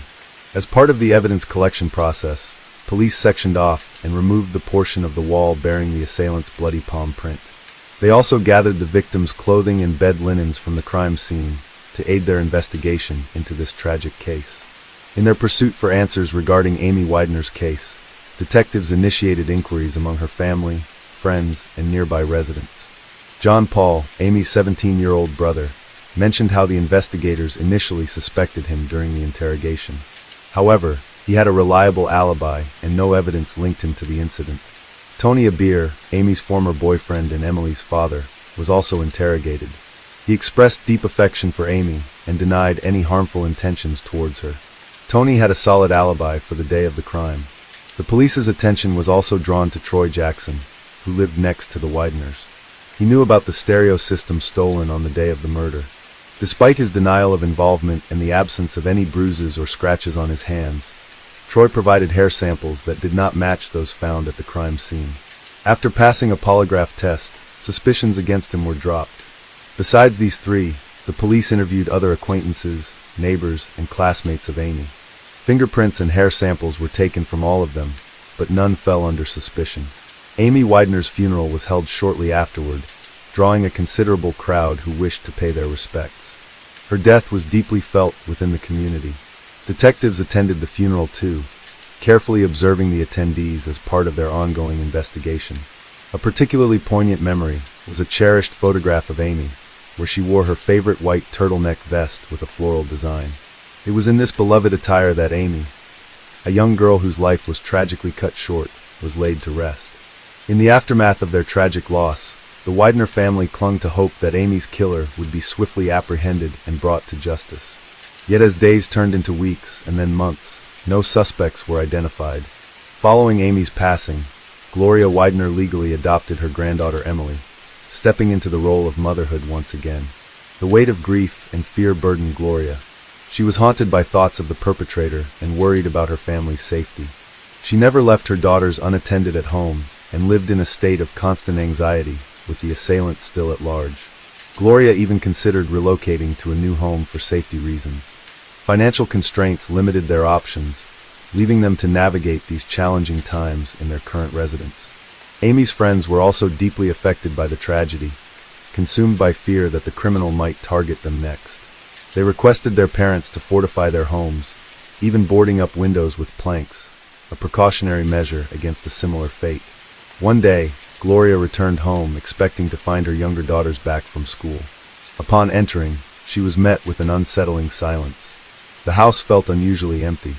She noticed that the girls' outdoor shoes were in their usual spot. A surge of dreadful thoughts raced through her mind, apprehending another calamity with each step towards the upstairs. The distance felt increasingly vast. Standing at the threshold of their bedroom, Gloria steeled herself for what she might find. Upon entering, she discovered, much to her relief, that her daughters had merely fallen asleep. As time went on, Emily, Amy's daughter, matured. She was spared the memories of the tragic events surrounding her biological mother. Emily had no recollection of the police interrogation or being informed of her mother's demise. The detectives periodically revisited the Wagner family, inadvertently causing them to revisit the pain of that dreadful day. Gloria revealed that there came a time when this continual revisiting became too much to bear. She yearned for one thing, for the authorities to allow her family some peace, and to cease reawakening memories that could not bring Amy back. 13 years after Amy Wagner's murder in 2002, an unexpected development arose in the case. The Indianapolis Police Department received a call from a 29-year-old man claiming to have had a dream where Amy communicated with him about her demise. Although he provided details about the murder, most of this information had already been disclosed in news reports. The police investigated this individual, who was 16 at the time of the incident and resided across the street from Amy's home. His fingerprints and DNA were examined to determine any potential involvement, but no matches were found, leading to his release. While his call didn't contribute significant evidence, it prompted detectives to re-examine the cold case in 2002. The investigation re-engaged with some of Amy's friends and acquaintances, particularly those who had encountered legal issues over the intervening years. Despite renewed efforts, the investigation once again reached an impasse, leaving the case unsolved. In 2011, a Facebook group titled Remembering Amy, where was established by Amy's friends, reigniting interest in her unsolved case. The detective responsible for the cold case, unfamiliar with Facebook, enlisted the help of his colleague, Detective Bill Carter, to print out information from the group. This task piqued Carter's interest in Amy Ware's case. Although his expertise was in non-homicide-related illegal activities, Carter felt compelled to explore the case files of Amy's murder during his free time. Carter delved deep into the 2-decade-old case. He scrutinized every detail in the file, re-examining evidence and reviewing school attendance records from the day of the murder. He also scrutinized the funeral attendance list. He inputted the case details into a database and identified overlooked leads, including several friends of Amy's brother, who had never been interviewed by the police, nor had their DNA been collected. In his pursuit of new leads, Detective Carter reached out to the Ware family and Amy's friends in 2011, seeking names of individuals who might possess information about the case. He initiated DNA collection from persons previously overlooked in the initial 1989 investigation following the crime. The police had canvassed the neighborhood where the Wares lived and documented residents' names. Amy had long-standing friends, and while she reiterated most of the previously known and investigated, she also mentioned an unfamiliar name to Detective Carter, Rodney Dink. In 2012, Detective Carter received authorization from the Cold Case Unit to formally take on Amy Wagner's case. His first step was to locate Rodney Dink to ascertain whether he could be a potential suspect. The Widener family was quite familiar with Rodney, as he was a friend of Amy's older brother, John Paul. They spent time together engaging in activities like biking and fishing. When Carter inquired about Rodney with John Paul, he described him as a reserved individual who largely kept to himself and had never aroused suspicion. Carter visited the home of 40-year-old Rodney Dink, who resided with his mother near the Wideners. Rodney was employed at an auto parts store, had been divorced for some time, and had a grown son with whom he had minimal contact. Upon Carter's arrival at Rodney's residence, his mother greeted him and informed the detective that Rodney was at work. Carter left his business card requesting Rodney contact him upon his return. That evening, Rodney called Carter, who promptly requested a meeting to discuss Amy Wagner's murder case. Rodney consented to the meeting and allowed Carter to visit at his house. However, when Carter returned for the meeting, Rodney was nowhere to be found. Carter examined Rodney's criminal background and found that he had previous charges for assault in 1991 and theft in 1997. With Rodney's fingerprints already in the database, they were compared with the palm print found at the Wagner residence. This test aimed to either connect or exonerate Rodney from the crime. When the results came back, they confirmed a match between Rodney's prints and the bloody palm print at the crime scene. After 23 years, a suspect was finally identified. However, Rodney had vanished from his home, prompting an intensive search by the police. The breakthrough came when Rodney's credit card activity revealed a rented car with an OnStar tracking system. The detectives located the car in Indianapolis where Rodney was hiding. Rodney, while at a friend's house, was confronted by the police. Brandishing a knife and declaring his innocence, he ultimately injured himself during the encounter. He attempted to attack the officers but was subdued with a taser, handcuffed, and then taken to the hospital. During a 2-day hospital interrogation that was recorded on camera, Rodney confessed to Amy's murder. He initially claimed his intent had been burglary and had not anticipated Amy's presence due to her illness. Rodney recounted entering through a sliding glass door and being startled by Amy. In a panic, he hastily grabbed the nearest object and struck her on the head, which led to her death. As he recounted the incident over 2 days, Rodney frequently mentioned his vague recollection of the events of that day. He attributed this fogginess to the 23 years that had elapsed since the crime occurred. His account of his actions lacked precision. At one point, he even suggested he had visited the house with an acquaintance he referred to as Bag. However, Rodney struggled to recall clear details about this supposed accomplice and could not provide a description of their appearance. According to Rodney, Bag had initially kept watch outside before joining him inside, where they both confronted Amy. When questioned about Emily's presence during the incident, Rodney claimed he did not see her nor was aware of her cries in the house, oblivious to the fact that she had been nearby throughout the ordeal. Throughout the interrogation, Rodney remained composed and polite, not exhibiting behavior typically associated with a murderer, possibly due to the passage of time since committing the crime. His DNA sample was taken and, as anticipated, it matched that found in 1989 on Amy Wagner's bedsheet and blanket. The disclosure of Rodney's guilt came as a profound shock to the Wagner family. They struggled to reconcile the image of the quiet, unassuming Rodney with his heinous act. Rodney wasn't just Amy's older brother, John Paul's friend and classmate. He also lived across the street and frequently visited their home. Remarkably, Rodney had even attended Amy's funeral, mourning with others and extending condolences to Gloria Wadner. Later, Detective Carter discovered Rodney's signature in the guest book at Amy's funeral. Upon revisiting the case, he found that Rodney's name was first mentioned in 2003 by Tony Abercrombie, Amy's former boyfriend and Emily's biological father, who pointed out Rodney's regular visits to the Wadner family. Carter deduced that back in 1989, for some unknown reason, Rodney Den had evaded suspicion entirely. He wasn't considered a suspect or even questioned at that time. In 2012, while investigating Rodney Den's background further, detectives unearthed another grim detail. Rodney's biological son, Dylan Dank, was imprisoned for a crime committed in 2009. At just 16 years old, Dylan had fatally assaulted his birth mother, Mary McHenry. He claimed he acted out due to her abuse and insults, ultimately using a baseball bat to inflict fatal injuries. Tragically, Mary succumbed to her wounds. Dylan turned 17 just days after the incident. This eerie parallel, father and son committing significant crimes at almost similar ages, struck detectives as both chilling and peculiar. Despite having minimal involvement in Dylan's upbringing due to divorcing Mary McHenry early on, Rodney appeared at Dylan's trial in 2009 and agreed to a plea deal, resulting in a 20-year prison sentence. Dylan's anticipated release will be in 2029 when he turns 37 years old. In the ongoing investigation of Amy Widener's case, Rodney Dink initially maintained that he had an accomplice during the crime, a young man. In June 2013, merely 10 days before his trial was scheduled to commence, year-old Rodney recanted his previous statement.